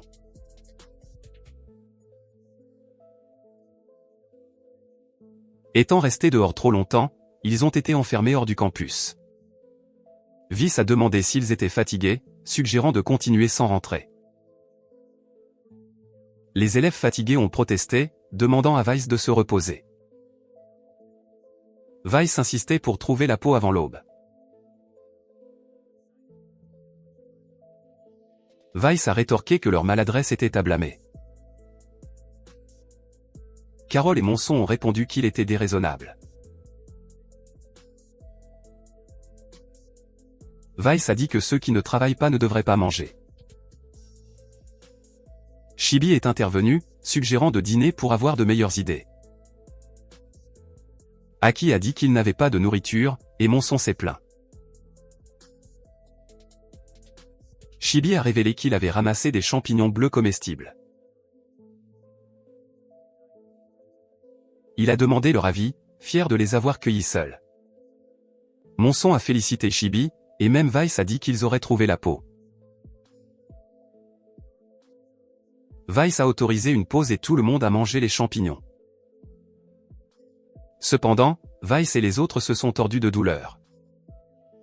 Carole a averti que leur état empirait rapidement. Certains ont suggéré de demander de l'aide au sein, mais Weiss a refusé. Monson a insisté et a demandé l'infirmerie. Weiss a résisté, craignant pour leur réputation. Carole, hallucinant sur sa grand-mère, a signalé leur désespoir. Les élèves ont ignoré Weiss, sachant la pénalité. Malgré les protestations de Weiss, il s'est effondré. La classe 20 a été retrouvée inconsciente et emmenée à l'infirmerie.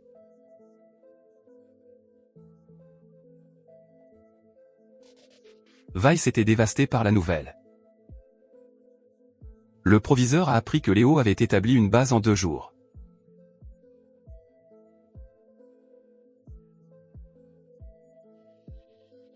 Durand s'est demandé si le rang de Léo serait bientôt hors de propos. Yesman a demandé si Doran avait des suggestions. Yesman a proposé de donner la priorité à la construction de bases pour les autres élèves.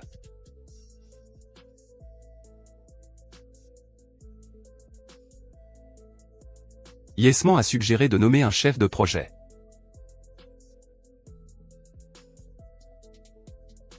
Ils ont jugé Weiss, le vice-proviseur, comme seul candidat approprié. Doran a convoqué Weiss, s'enquérant de son état. Weiss a assuré qu'il était rétabli, et a essayé de rejeter la faute. Doran a révélé qu'il avait une autre proposition pour Weiss. Il a expliqué le plan d'établir une base. Doran était confiant que Weiss pourrait diriger les élèves. Doran a nommé Weiss à la tête du comité de base. Weiss a demandé à être nommé président du conseil des élèves.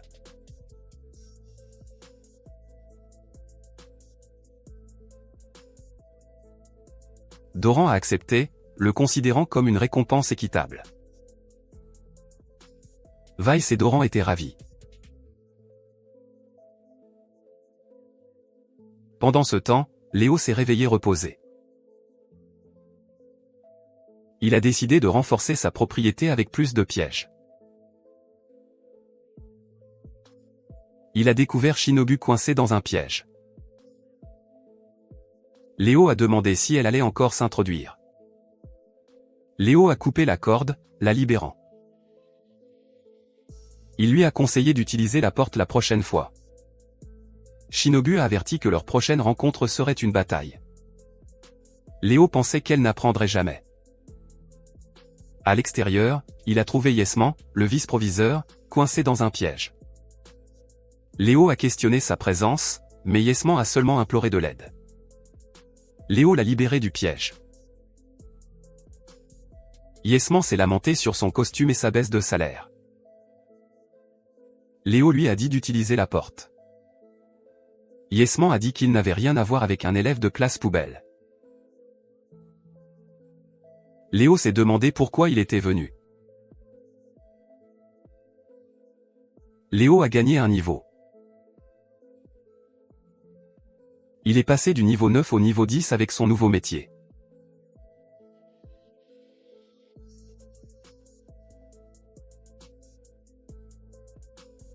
Il était ravi du rôle d'artisan du bois.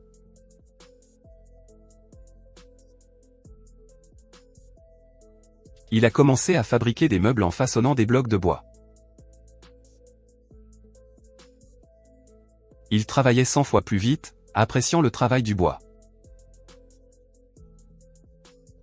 Il a façonné les blocs et les a assemblés. Il a terminé sa première table et ses chaises. Il a fabriqué une boîte à outils et des chaises.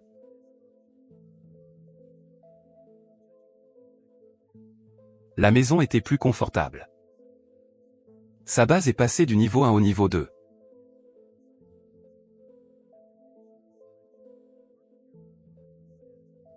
Territoire. Léo a réalisé qu'il était presque l'heure du déjeuner. Il a remarqué quelque chose dans le secteur où vivaient les autres. Les élèves construisaient quelque chose sous la direction de Vice. Vice a dit qu'une base solide les protégerait en cas de défaillance du sort.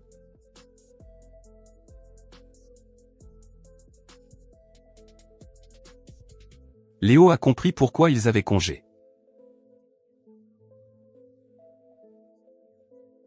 Il a espéré qu'il réussirait pendant qu'il cherchait de la nourriture. Il a vu une étudiante viser un oiseau avec un arc. Ses vêtements ressemblaient au style Kusashi et Akana. Elle a manqué sa cible. Elle craignait de revenir les mains vides. Léo s'est approché et s'est excusé d'avoir interrompu. Elle a dit que c'était sa faute. Elle craignait de ne pas apporter de nourriture. Léo a offert son aide, mais elle n'avait plus de flèches. Il a commencé à tailler un bâton en bois. Elle a demandé s'il était bûcheron. Elle s'est demandé s'il savait qu'il fallait des plumes. Léo, conscient de cela, sortit un shuriken et le lança, touchant l'oiseau qu'elle avait manqué. Étonnée, elle regarda Léo rassembler des matériaux, y compris un nid d'oiseau, pour fabriquer des flèches. Elle remarqua qu'il avait touché l'oiseau qu'elle n'avait pas réussi à tirer plusieurs fois du premier coup. Pendant que Léo se concentrait sur la fabrication de flèches de qualité, elle n'arrêtait pas de parler. Quand il eut fini, il demanda si les flèches suffiraient, et elle confirma avec gratitude leur qualité rien qu'en les tenant. Léo remarqua alors son chapeau à nœud de style occidental, qu'elle reconnut d'un signe de tête. Léo examina l'arc de coton et remarqua qu'il avait observé sa posture plus tôt, ce qui révélait ses origines orientales. Il conclut que malgré le talent de l'artisan d'origine de l'arc, il était mal adapté pour elle. Quand Coton demanda ce qu'il prévoyait de faire, Léo mentionna nonchalamment qu'il allait lui faire un nouvel arc. Étonné, Coton remarqua que fabriquer un arc n'était pas une tâche simple, mais Léo, sans se décourager, sortit une hache du rangement magique de son manteau et commença à façonner le bois avec un ciseau. Coton regarda l'arc prendre une forme orientale familière, et Léo expliqua que les arcs occidentaux étaient symétriques contrairement aux arcs orientaux asymétriques. Son utilisation d'un arc occidental avec une posture orientale ne pouvait que provoquer des erreurs. En quelques minutes, Léo fabriqua un arc oriental de haute qualité et invita Coton à le tester. Elle s'émerveilla de sa fabrication, notant que même dans sa patrie, une telle qualité était rare. « Léo, je vous en prie, dit-il, l'a conçu pour la durabilité. » Mais Coton hésitait à accepter un cadeau aussi précieux d'un étranger. Léo minimisa la chose, disant qu'il l'avait fait sur un coup de tête et la pressa de l'essayer. Tenté, Coton repéra un oiseau dans un arbre, se stabilisa et utilisa le nouvel arc et la flèche avec concentration. Léo lui conseilla de prendre de profondes respirations pour rester calme pendant la chasse. Suivant ses conseils, Coton visa attentivement, lâcha la flèche et toucha l'oiseau avec une vitesse impressionnante. Léo loua son tir, mais quand il se retourna, Coton s'inclinait profondément, se présentant comme Coton de la classe 19 et suppliant sincèrement de devenir son disciple. Avec admiration, elle répéta sa demande, insistant sur le fait que la capacité de Léo à fabriquer un arc parfait rien qu'en observant sa posture prouvait sa valeur en tant que maître. Léo, se sentant mal à l'aise face à sa persistance, refusa gentiment, disant que le statut de disciple était excessif. Voyant sa sincérité, il proposa de lui donner des conseils occasionnels à la place. Coton, ravi, interpréta cela comme un pas vers le fait de devenir son disciple et jura de suivre ses conseils avec diligence. Elle demanda quel était le prix de ses leçons. Mais avant que Léo ne puisse refuser, il s'arrêta et demanda si elle se lierait d'amitié avec Monaka, la sainte de la classe 2. Il expliqua que le statut de piédestal de Monaca rendait difficile pour elle d'avoir de véritables amis, et il espérait que Coton pourrait la traiter comme son égal. Coton, surprise, accepta, notant qu'en tant qu'amicaux, elle était souvent comparée à Monaca, favorisant la rivalité malgré leur rôle partagé de vierge sacrée. Léo pensa que les personnes ayant des objectifs similaires devraient trouver plus facile de se connecter, et Coton fut frappé par sa perspective. Il clarifia qu'il ne la forçait pas, et elle pouvait choisir de ne pas approcher Monaca. Coton, cependant, accepta volontiers d'accomplir son souhait. Pendant qu'ils étaient réunis, ils entendirent quelqu'un apparemment chercher Coton, et bientôt un gyro apparut qui ressemblait à un samouraï, serrant un bâton de bois dans ses mains. C'était Tomo qui confronta Léo, exigeant de savoir qui il était et comment il osait forcer Coton à s'agenouiller devant lui, le traitant de scélérat alors qu'elle avançait avec fureur dans les yeux. Léo se souvint qu'elle était la fille qui suivait toujours Coton, et réalisa qu'elle n'était pas susceptible d'écouter ses explications. Il souhaita bonne fortune à Coton avec son arc et ses flèches, la pressant de passer à autre chose avant de sauter sur un arbre voisin et de disparaître rapidement comme un ninja. Coton se sentit reconnaissante de sa rencontre avec Léo. Et quand Tomo arriva à ses côtés, elle demanda anxieusement si Coton était indemne, s'enquérant de ce que Léo lui avait fait. Coton la calma, lui demandant pourquoi elle était dans un tel état de frénésie, et Tomo admit qu'elle avait été profondément inquiète après avoir perdu la trace de Coton. Coton expliqua qu'elle était simplement sortie chasser les oiseaux dans la forêt. Tomo remarqua une lueur subtile dans le sourire de Coton. Et alors que Coton remarquait qu'elle avait beaucoup gagné de cette journée, Tomo hocha la tête, observant à quel point Coton apparaissait rafraîchie, surtout qu'elle avait semblé un peu triste ces derniers temps. Elle demanda à Coton si quelque chose de merveilleux était arrivé, et Coton révéla que pour la première fois, elle avait rencontré un véritable gentleman, un moment qu'elle souhaitait chérir. Tama était ravi, déclarant qu'il y avait une raison de célébrer et disant que son père serait ravi d'apprendre la nouvelle. Pensant que c'était peut-être quelqu'un comme Vice, qui supervisait la construction de la base, Tama fut déconcerté quand Coton le nia. Se demandant si c'était un autre étudiant d'une classe différente, Tama sourit, réfléchissant à ses propres interactions avec Léo, et demanda quel genre de personne il était. Coton répondit qu'il était son maître remarquablement gentil, mais sans emploi. Pendant ce temps, Léo, se sentant satisfait après avoir rencontré Coton, repéra quelque chose d'inhabituel en revenant. Utilisant sa compétence d'évaluation, il confirma que c'était des oignons verts, dont il savait qu'ils provenaient de l'Est, et sentit que c'était le destin de les trouver ici, décidant de les utiliser pour son déjeuner.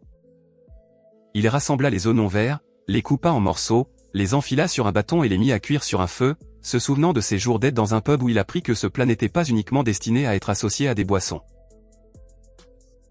Une fois que l'oiseau chantant Nemo fut parfaitement cuit, il dégagea un arôme appétissant, et Léo prit une bouchée, totalement captivé par la combinaison délicieuse de viande d'oiseau tendre et d'oignons verts savoureux, mangeant jusqu'à ce qu'il soit complètement satisfait. Quand il eut fini, il se leva pour ranger et remarqua les racines des oignons verts qu'il avait coupés plus tôt. Il se souvint d'un conseil fascinant du gérant du pub, qui avait mentionné une fois que placer des racines d'oignons verts dans l'eau pouvait les faire repousser. Inspiré, Léo rangea les racines dans son manteau. Il se prépara à essayer de les cultiver pour assurer un approvisionnement régulier en oignons verts et décida de saisir l'occasion de localiser une source d'eau cet après-midi. Alors que Léo s'aventurait à la recherche d'eau, il reconnut que pour l'instant ni lui ni ses efforts agricoles n'en avaient besoin en raison de son absence de soif. Mais il voulait être prêt pour le moment où ses effets pourraient s'estomper. Remarquant une augmentation du nombre d'animaux errant dans la forêt, il y vit un signe d'espoir que l'eau était proche. S'aventurant plus profondément dans les bois, il découvrit finalement un étang serein niché parmi les arbres avec plusieurs animaux traînant à proximité et décida de collecter de l'eau.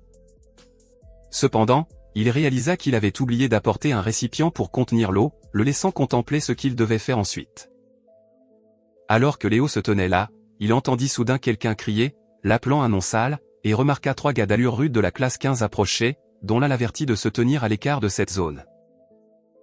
Léo se souvint que la classe 15 était connue pour sa bande bruyante, principalement des garçons avec une seule fille, connus pour agir comme des sauvages et des voleurs. Un des punks se moqua du silence de Léo, tandis que l'autre ricana qu'il devait trembler de peur, se vantant que c'était tout à fait naturel puisqu'ils étaient les infâmes frères Pela. Léo, peu familier avec leur nom, resta impassible alors qu'ils se présentaient comme Tin, Shin et Twin Pila, se vantant d'être ceux qui faisaient taire les enfants qui pleuraient. se sentant ennuyé par leur démonstration théâtrale, Léo réagit à peine Quentin demanda s'ils se souvenaient maintenant d'eux, ajoutant qu'ils étaient déjà furieux depuis que Vice avait pris les commandes et prévoyait de décharger leur frustration sur lui. Avant qu'ils ne puissent frapper, Léo les avertit calmement de n'attaquer que s'ils étaient prêts à faire face à l'humiliation et à ne pas se plaindre d'être battus plus tard. Enragés, les frères Pila chargèrent sur lui. Mais Léo changea sa profession en artiste martial, se déplaçant plus vite qu'il ne le pouvait, et avec un seul coup sur chacun, il les renversa en quelques secondes. Après les avoir vaincus, Léo avança alors que les frères Pila, soignant des nez cassés, exigeaient de savoir ce qu'il avait fait, mais il resta silencieux. Alors qu'il se préparait à plus de combats, un bruit d'animal fort interrompit. Un sanglier chargeant de côté. Les frères Pila, terrifiés, grimpèrent précipitamment aux arbres tandis que d'autres animaux fuyaient, et Léo fit face au sanglier avec une confiance calme. Les frères, cachés, supposèrent que Léo était paralysé de peur, affirmant faussement qu'ils pouvaient facilement vaincre le sanglier eux-mêmes. Au lieu de cela, Léo évalua le sanglier et décida de changer d'approche, courant vers lui, choquant les frères qui pensaient qu'il était suicidaire. Changeant sa profession en ninja, Léo sauta par-dessus le sanglier, attrapant ses mains et utilisant sa propre force pour le soulever du sol, laissant les frères stupéfaits alors qu'il s'envolait à une hauteur impressionnante. Le sanglier sentit le danger, mais Léo, comprenant les règles dures de la nature, ne montra aucune pitié et le projeta au sol avec un fracas tonitruant qui résonna à travers la forêt, démontrant sa véritable force. Les frères Pila, descendant des arbres avec admiration, se demandèrent si Léo était une sorte de monstre, mais il les ignora. Terrifiés de lui plus que du sanglier, ils s'enfuirent. Léo, soulagé que ses tactiques de ninja risquées aient réussi malgré de faibles chances, était ravi de gagner une grosse quantité de butin du sanglier, décidant de fabriquer des objets sur place. Avec beaucoup de viande assurée, il se concentra sur la peau et la défense du sanglier, et réutilisa intelligemment le cratère de l'impact du sanglier. Fabriquant un panier solide pour contenir l'eau, il transporta à plusieurs reprises de l'eau pour remplir le trou, puis plaça la peau du sanglier à l'intérieur avec de l'écorce de pin péri, la trempant avant de la mettre à sécher au soleil. Pendant qu'elle séchait, Léo tourna son attention vers le travail de la défense du sanglier, prêt à tirer le meilleur parti de ses ressources. Assis sur une pierre, Léo utilisa ses compétences de travail de la pierre pour soigneusement façonner la défense du sanglier, travaillant avec diligence alors que les animaux recommençaient à errer dans la région, n'étant plus menacés par la présence du sanglier. Après un certain temps, il termina de façonner la défense en un couteau finement aiguisé et de haute qualité avec un tranchant. Et bien qu'il ne soit pas parfait, il pensait qu'il s'avérerait utile. À ce moment-là, la peau du sanglier avait séché sous le soleil, se transformant en un cuir de sanglier géant durable et de haute qualité. Pour transporter le cuir, Léo coupa une partie et l'enroula autour du manche du couteau, finalisant un outil approprié sur lequel il prévoyait de s'appuyer à l'avenir. Il trouva le couteau beaucoup plus facile à utiliser pour couper que les pierres tranchantes brutes. Et pour tester sa précision, il trancha une branche, impressionné par la façon dont la lame de haute qualité le manipulait sans effort, lui permettant de fabriquer une aiguille en quelques instants. Avec cela, il réalisa qu'il pouvait maintenant travailler le cuir avec ses propres outils, alors il rassembla des morceaux du cuir du bord, enfila l'aiguiller, passant à son métier de travail du cuir, commença à coudre. Son objectif était de créer des sacs pour contenir l'eau, et il en produisit plusieurs d'un coup, s'assurant qu'il ne lutterait plus pour transporter de l'eau. Remplissant les sacs, il trouva beaucoup plus simple d'aller chercher de l'eau, puis les rangea dans son manteau magique, décidant qu'il était temps de partir. Il fit ses adieux joyeux aux animaux de la forêt, exprimant l'espoir de coexister pacifiquement, et il semblait ressentir sa bonne volonté. Léo rentra chez lui le soir, satisfait de l'eau qu'il avait sécurisée et désireux de commencer à cultiver des oignons verts le lendemain. Mais en entrant, un léger son déclencha une sensation lourde et mal à l'aise. Se demandant si c'était son sixième sens, il ressentit une crainte croissante et sortit, apercevant un énorme mur à proximité. Perplexe par sa présence dans une zone résidentielle, il se souvint du projet de construction de base de Vice et sentit le trouble, courant pour enquêter. À son arrivée, Léo vit que la situation était pire qu'il ne le craignait. Le mur manquait de fondations solides et d'un plan de construction cohérent pour soutenir sa hauteur imposante. Il ne pouvait pas rester les bras croisés, son Vice.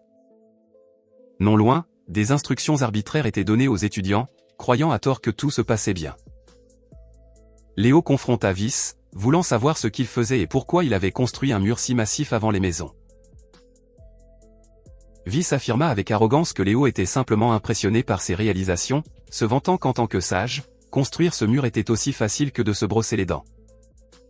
Léo rétorqua que Vice comprenait mal, l'avertissant que la mauvaise construction du mur le rendait vulnérable au vent et susceptible de s'effondrer, l'exhortant à le démanteler avant que le désastre ne frappe. Vice rejeta Léo comme ignorant, insistant sur le fait que sa conception incorporait un dispositif antisismique en permettant au mur d'osciller. Léo rétorqua que c'était simplement du travail bâclé mettant en danger la vie de tous. Non convaincu, Vice accusa Léo de faire une scène pour attirer l'attention, se moquant de lui en lui demandant s'il criait au loup, et le ridiculisa publiquement.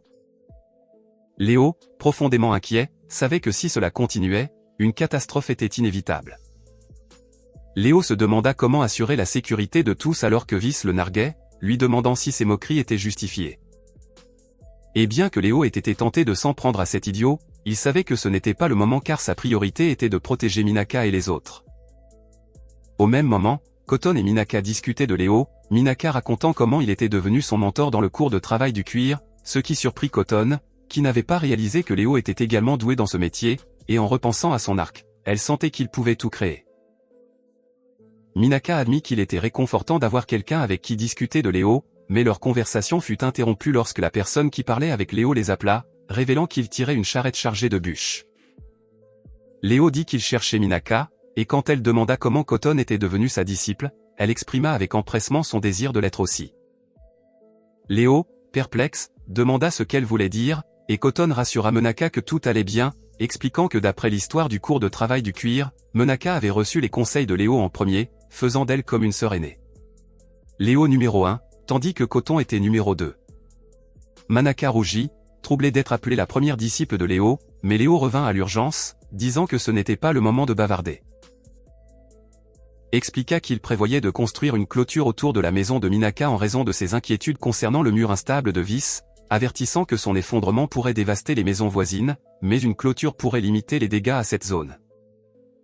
Alors que Léo travaillait avec diligence sur la clôture, Manaka et Koton observaient et demandèrent s'ils pouvaient aider, mais il leur demanda de lui laisser la construction et de rassembler plutôt d'autres élèves pour évacuer à l'intérieur de la clôture. Ils acceptèrent, bien que Koton se demanda s'il serait plus sûr de fuir plus loin ou de se retirer à l'école, ce à quoi Léo répondit que trop de personnes près du mur seraient risquées et que l'école était actuellement inaccessible. Ils acquiescèrent, et Léo jura de faire de la maison leur refuge sûr, accélérant la construction de sa clôture alors que Minaka et Koton se précipitaient vers le chantier.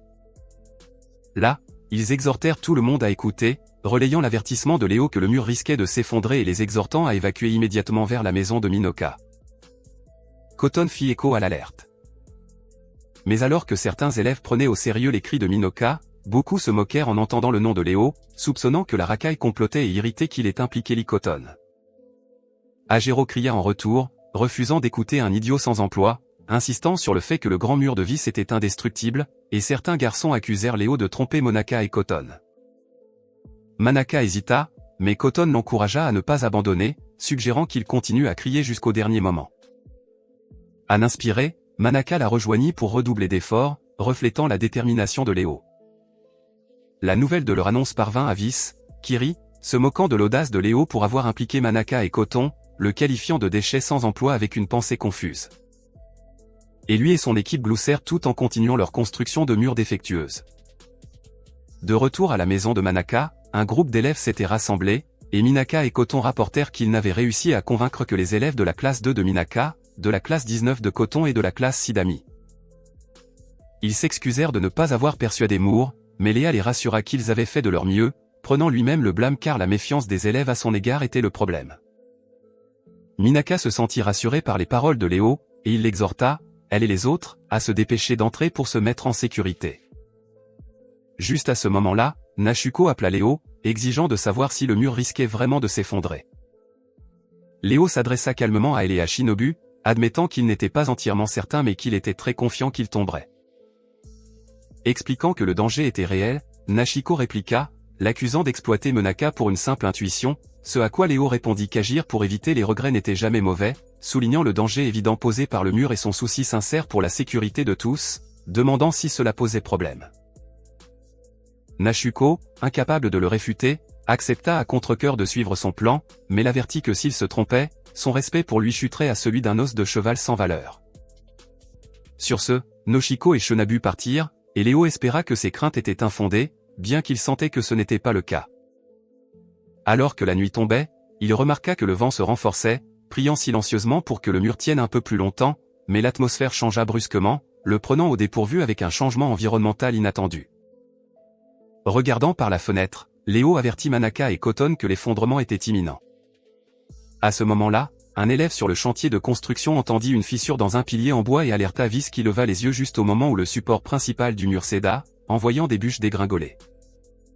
Léo et Minaka ne pouvaient qu'observer impuissants le mur s'effondrer exactement comme il l'avait prédit, avec des élèves fuyant en panique et Viz chancelant, sa fierté brisée par le désastre. Les bûches tombantes roulèrent vers la maison de Minaka, causant de l'anxiété parmi ceux qui étaient abrités à l'intérieur, mais la solide clôture de Léo tint bon, les protégeant. Les pensées de Léo se tournèrent vers ceux qui étaient encore dehors, espérant que Viz, en tant que sage, avait lancé un sort de protection, bien qu'il savait que des risques subsistaient. Manaka et les autres élèves partageaient son inquiétude pour la sécurité de leurs camarades de classe. Bientôt, toute la zone résidentielle étudiante fut réduite à une mer de débris. Une fois le chaos retombé, les élèves s'unirent pour secourir ceux qui étaient piégés sous les décombres, Léo aidant au nettoyage, reconnaissant que le désordre de Viz prendrait beaucoup de temps à être dégagé. Les enseignants abandonnèrent leur classe pour aider, et toutes les classes s'unirent dans l'effort de sauvetage. Heureusement, un sort de bénédiction sur la zone empêcha les blessures graves entraînant aucun décès, bien que Léo ait estimé que le nettoyage était interminable. Pendant ce temps, dans le bureau du principal, Yesman pressa Durand sur la façon de gérer l'incident sans précédent, avertissant que les sponsors, le conseil d'administration et l'association des parents d'élèves exigeaient des comptes et une déclaration publique, sinon le classement de l'école en souffrirait davantage. Durand convint qu'il devait agir rapidement et demanda à Yesman de rassembler les élèves. Lors du rassemblement, Doran annonça que Viz de la classe 20 était responsable, ayant construit le mur sans permission, choquant les élèves. Yesman ajouta que Viz était en panique, essayant d'atténuer les dommages à sa réputation. Doran prononça un discours sincère, qualifiant les élèves de précieux et exprimant ses regrets de ne pas avoir empêché l'incident, amenant les élèves à croire que les enseignants n'étaient pas au courant des actions non autorisées de Viz. Un élève leva la main, affirmant avoir entendu Viz marmonner des plaintes au sujet du principal et du vice-principal plus tôt, mais Yesman les fit rapidement taire, rejetant cela comme Viz étant en état de choc à cause de l'incident et déclarant qu'il n'y avait aucune preuve pour étayer de telles affirmations. Doran qualifia la situation de profondément regrettable, annonçant qu'après un échec aussi catastrophique, les élèves impliqués dans la construction ne doivent pas rejeter la faute sur l'administration. Pour résoudre le problème, il déclara que le rang de la classe 20 serait rétrogradé de 2 niveaux, et les autres classes avec des élèves qui utilisent l'infirmerie après l'incident perdraient un rang. Au milieu du chaos, Yesman souligna que certains élèves avaient prévu l'effondrement, attribuant le mérite à Manaka et Koton pour leur clairvoyance, exhortant tout le monde à applaudir leur intelligence, ce qui valut à leur classe une promotion au rang B+ et B, respectivement. Minaka, cependant, insista sur le fait qu'il ne pouvait pas accepter les éloges, expliquant qu'il ne faisait que suivre les conseils de quelqu'un d'autre et que cette personne méritait la reconnaissance et la récompense. Elle et Koton nommèrent Léo, incitant le vice-principal à crier dans le microphone pour étouffer leur voix, surprenant Manaka et Koton, qui se couvrirent les oreilles. Yesman mit abruptement fin à l'annonce, disant à Doran qu'il devait signaler les détails aux parties prenantes externes. Les élèves furent laissés perplexes par l'éclat soudain, tandis que Doran et Yesman poussèrent un soupir de soulagement d'avoir géré l'annonce. Bien que Doran craignait que ceux qui regardaient via des appareils magiques aient tout vu, alarmant potentiellement les sponsors, sa plus grande inquiétude était un individu spécifique qui désapprouvait probablement Léo, un roturier sans talent notable, pourtant Doran reconnut le rôle de Léo dans le fait d'avoir évité une crise pire. Yesman, stressé, nota la montagne de travail qui restait à faire. Pendant ce temps, dans la zone résidentielle étudiante, le nettoyage continuait, et Viz errait sans but, sa fierté brisée par le désastre. Tremblant de la rétrogradation de 2 rangs de sa classe et du chaos qu'il avait causé, il en voulait au principal et au vice-principal de lui avoir fait porter toute la responsabilité. D'autres élèves chuchotaient dans son dos, disant qu'ils n'avaient plus besoin de le respecter car ses actions avaient coûté un rang à leur classe, et Gérul se moqua de lui en le qualifiant de sage autoproclamé devenu fou. Avec une expression douloureuse, Viz leva les yeux au ciel alors qu'un oiseau livrait une lettre, qu'il reconnut comme provenant de son père. En la lisant, il apprit que son père le considérait comme un déshonneur familial, un contraste frappant avec les lettres pleines d'espoir qu'il recevait auparavant. Dévasté, Viz refusa d'accepter cela, redoutant la pensée de perdre sa place de successeur et s'accrochant à son image de soi comme un génie avec un avenir brillant, malgré la réalité autour de lui suggérant le contraire. Non loin de là, des élèves de la classe 20, nettoyant également, remarquèrent Vice s'approcher avec un regard sans vie, attirant tous les regards. Incapable de le supporter, Vice cria que l'effondrement du mur n'était pas de sa faute, désespéré de rejeter le blâme. Monson défia Vice, lui demandant s'il allait encore une fois leur rejeter la faute en les qualifiant de fous arrogants. Mais Vice nia les blâmer, et lorsqu'on lui demanda qui était fautif, il accusa faussement Léo, inventant une histoire selon laquelle il avait vu Léo saboter le mur par jalousie. Un élève souligna que Léo était avec Manaka à ce moment-là, mais Vice redoubla d'efforts, insistant sur le fait qu'il avait vu Léo casser une partie du mur à main nue, convainquant certains élèves, y compris Monson, qui voulait maintenant confronter Léo. Encouragé par leur soutien, Vice agissa avec désinvolture, déclarant qu'une simple bagarre ne suffirait pas à gérer l'idiot de Léo et suggérant qu'il lui fasse ressentir leur douleur. Monson demanda des idées, et Vice, avec un sourire narquois, proposa un plan, demandant à Carole de prendre le devant de la scène, annonçant que lui et Carole lanceraient une boule de feu sur la maison de Léo. Monson et Chibi soutinrent avec empressement l'idée, louant Vice comme leur chef. Monson exhortant à une action immédiate et exprimant son désir de battre Léo si sévèrement qu'il ne puisse plus se tenir debout. Carole, cependant, sembla mal à l'aise, et quand ils remarquèrent son expression solennelle et l'encouragèrent à saisir l'opportunité d'évacuer sa rancune contre Léo, elle refusa, déclarant que ce n'était pas sa façon de faire et qu'elle ne croyait pas que Léo détruirait la propriété d'autrui. Furieux de sa défiance, Vice exigea de savoir ce qu'elle voulait dire, mais Carole tint bon en disant que Vice devrait déjà savoir que le talent de Léo réside dans l'artisanat. Et bien qu'il soit un idiot désespéré, elle respectait son dévouement à la création, refusant de se moquer du dur labeur de quelqu'un. Vice, irrité, lui rappela qu'elle avait l'habitude de taquiner Léo constamment, se demandant comment elle pouvait prétendre le comprendre. Carole, se tenant la tête, rétorqua que Vice en savait beaucoup moins sur Léo qu'elle, insistant sur le fait que le Léo qu'elle connaissait était authentique, se souvenant même comment elle lui avait autrefois donné du chocolat fait à la main. Réalisant qu'elle en avait trop révélé, elle réaffirma rapidement sa croyance en Léo, refusant de brûler sa maison et défiant Vice de le faire lui-même s'il était si déterminé. Vice, enragé, se rapprocha avec un regard glacial, exigeant comment elle pouvait faire confiance à Léo plutôt qu'à lui, ce qui déstabilisa Carole. Chibi essaya de minimiser ses paroles, suggérant qu'elle ne le pensait pas, mais Vice, perdant le contrôle, donna des coups de pied dans les bûches à proximité, surprenant les autres élèves qui crièrent, interrogeant ses actions. Vice cria qu'il était impensable pour Carole de préférer Léo, une racaille sans emploi et sans valeur, plutôt qu'à lui, trouvant sa position intolérable. Il hurla alors à Carole de mettre le feu à la maison de Léo immédiatement. Mais elle protesta contre son attitude agressive, ayant déjà rejeté ses ordres. Vice cria encore plus fort, insistant pour qu'elle obéisse. Mais voyant sa détermination inébranlable, il conclut qu'elle le défiait ouvertement. Faisant craquer ses jointures, il avança, semblant prêt à la frapper. Mais juste au moment où il leva le poing, les élèves altèrent alors que quelqu'un intervenait, attrapant les mains de Vice. Vice, furieux, exigea de savoir qui osait l'arrêter, seulement pour voir que c'était Monson qui se tenait fermement sur son chemin. Monson tint fermement la main de Vice tandis que Vice continua de lui crier de lâcher prise car il voulait frapper la fille. Mais de façon inattendue, Monson parla d'une voix calme mais forte, disant à Vice de se taire et d'écouter. Il expliqua qu'il avait toujours suivi Vice parce qu'il lui faisait confiance. Mais maintenant qu'il voyait ce que Vice était sur le point de faire, il ne pouvait pas rester les bras croisés et regarder quelqu'un frapper une femme, peu importe la raison. Monson dit que le poing d'un homme ne devrait être utilisé que contre des personnes qui le méritent vraiment. Vice était frustré car il ne pouvait pas se libérer, et Monson l'avertit que s'il allait jusqu'au bout, il ne serait pas meilleur que quelqu'un comme Léo. C'est pourquoi Monson lui tint la main pour qu'il soit absolument clair que s'il frappait Carole maintenant, Monson l'arrêterait lui-même et le combattrait. Carole était surprise de voir ce côté de Monson, mais il lui a dit qu'il n'y avait pas besoin de le remercier. Vice a finalement libéré sa main, mais il était agacé, surtout parce que les autres lui disaient de se calmer après avoir été battu par Monson.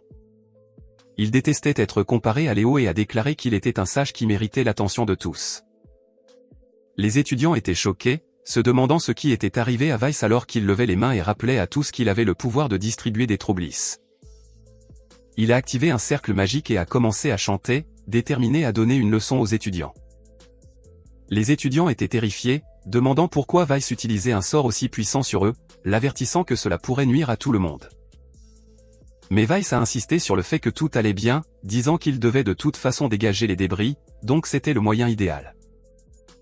Monson et les autres l'ont supplié d'arrêter, mais Weiss a crié qu'il était trop tard pour le pardon. Il voulait que tout le monde regrette son échec. Les étudiants ont paniqué et se sont dispersés alors que le sort était sur le point d'être activé. Juste avant que Weiss ne puisse lancer la magie dévastatrice, une bûche de bois l'a frappé par derrière, le faisant tomber. Carol, Chibi et les autres ont été choqués de voir que la bûche avait été lancée par quelqu'un qu'ils connaissaient. C'était Léo. Il se tenait là, avec désinvolture, demandant s'il venait de frapper quelque chose et est resté calme quand il a réalisé que c'était Weiss. Les étudiants se sont sentis soulagés, réalisant que Léo venait de les sauver. Léo a dit nonchalamment à Weiss qu'il était désolé de l'avoir frappé par accident en nettoyant. Carol s'est interposée devant Léo, et quand il lui a demandé ce qui lui était arrivé, elle a réalisé qu'il n'avait pas voulu aider et qu'il avait vraiment frappé Weiss par erreur. Elle a essayé de dire quelque chose mais a hésité, et avant qu'elle ne puisse rassembler ses pensées, Léo a dit qu'il allait partir puisqu'il n'avait pas sa place ici. Carol lui a demandé d'attendre, mais après avoir vu son visage, elle est devenue timide et l'a finalement remercié. Léo a été surpris et a dit que c'était étrange de sa part de dire cela, se demandant ce qu'elle voulait vraiment dire. Embarrassée, Carol a essayé d'agir cool, empêchant Chibi d'expliquer et disant à Léo de ne pas lui parler aussi facilement puisqu'ils n'étaient plus dans la même classe. Léo n'était pas contrarié et a dit à plus tard. Carol lui a dit de ne plus revenir, mais au fond d'elle, elle regrettait d'avoir dit ça. Pendant ce temps, Léo portait les bûches et se demandait ce que Carol pensait vraiment. Il a mis cette pensée de côté alors que le directeur Durand et Yasmine se sont présentés et lui ont demandé ce qu'il faisait là. Léo a dit qu'il nettoyait les débris, mais Yasmine a crié qu'il n'avait pas sa place ici et qu'il devait retourner à la décharge d'où il venait. Ils appellent cette présence une nuisance. Léo a répondu qu'il ne se souvenait pas avoir fait quelque chose de mal, mais Yasmine lui a dit de partir quand même. N'ayant guère le choix, Léo a décidé de retourner et de continuer ce qu'il avait prévu de faire pour la journée. Léo avait prévu de cultiver des oignons verts, et après être rentré chez lui, il a remarqué que le temps était parfait pour l'agriculture. Bien qu'il soit un peu inquiet de nettoyer le quartier résidentiel, il a décidé de faire tranquillement ce qu'il aimait. Comme il avait déjà beaucoup d'eau, Léo était prêt à commencer à planter. Il a rassemblé du bois et d'autres matériaux pour fabriquer rapidement un planteur de haute qualité, ce qui avait l'avantage supplémentaire de favoriser une croissance saine des plantes. Satisfait du résultat, Léo a installé quelques jardinières dans un bon endroit et y a planté les racines d'oignons verts. Après cela, Léo est passé du niveau 10 au niveau 11 et a obtenu une nouvelle profession, magicien fermier. Il a été stupéfait par le timing parfait de ce travail rare, qui permettait l'utilisation de la magie tout en cultivant. Heureux d'avoir obtenu un emploi qu'il voulait vraiment, Léo a décidé de mettre ses nouvelles compétences à profit. Juste après le changement de profession, il a remarqué de l'herbe derrière lui et pouvait maintenant identifier ce qui était une plante et ce qui n'était que de l'herbe. Cela l'a surpris car tout avait l'air pareil auparavant. Alors qu'il continuait à regarder autour de lui, ses yeux ont attrapé quelque chose, et avec excitation, il l'a déterré. C'était une patate douce comme il le pensait. Bien que celle-ci ne soit pas très savoureuse, il savait qu'il avait encore beaucoup de chemin à parcourir pour en cultiver de meilleurs. Même s'il voulait toujours cultiver des oignons verts, la nouvelle compétence agricole lui a donné plus d'idées, alors il a décidé de commencer par les patates douces. Il a un peu agrandi son jardin et a attrapé des blocs de bois pour fabriquer des outils agricoles. Après quelques travaux, il a réussi à fabriquer un ensemble d'outils de haute qualité et était maintenant prêt à commencer. Léo a ensuite choisi un emplacement pour sa ferme, en évitant les zones avec des racines d'arbres qui pourraient interférer et a dégagé des souches restantes de la coupe d'arbres plus tôt. Une fois cela fait, Léo a senti quelque chose de nouveau s'éveiller en lui en tant qu'agriculteur. Il s'est concentré et a activé la compétence cultivation du vent, et soudain, un vent magique l'a entouré alors que son outil brillait. Il a senti un pouvoir mystérieux en lui et a réalisé que c'était la première fois qu'il utilisait la magie. Curieux de tester son pouvoir, il a frappé le sol, et à son grand étonnement, la zone a été instantanément transformée en un champ. Voyant à quel point il était affecté, Léo a joyeusement commencé à l'utiliser tout autour, appréciant le processus plus qu'il ne l'avait jamais imaginé. Il a réalisé que l'agriculture était une autre forme d'artisanat qu'il aurait dû entreprendre il y a longtemps. Déterminé, il a continué à travailler jusqu'à ce qu'il ait suffisamment de terre préparée et a fièrement regardé le champ qu'il avait créé. Même s'il avait un peu exagéré, il a planté des plants de patates douces dans tout le champ. Une fois la plantation terminée, il était temps d'utiliser une autre compétence. Léo a fermé les yeux, s'est concentré et a chanté, cultive une nouvelle vie et éclot, alors que l'énergie magique commençait à couler de ses mains. Bien qu'au début, rien ne semblait se passer, les plantes ont rapidement réagi.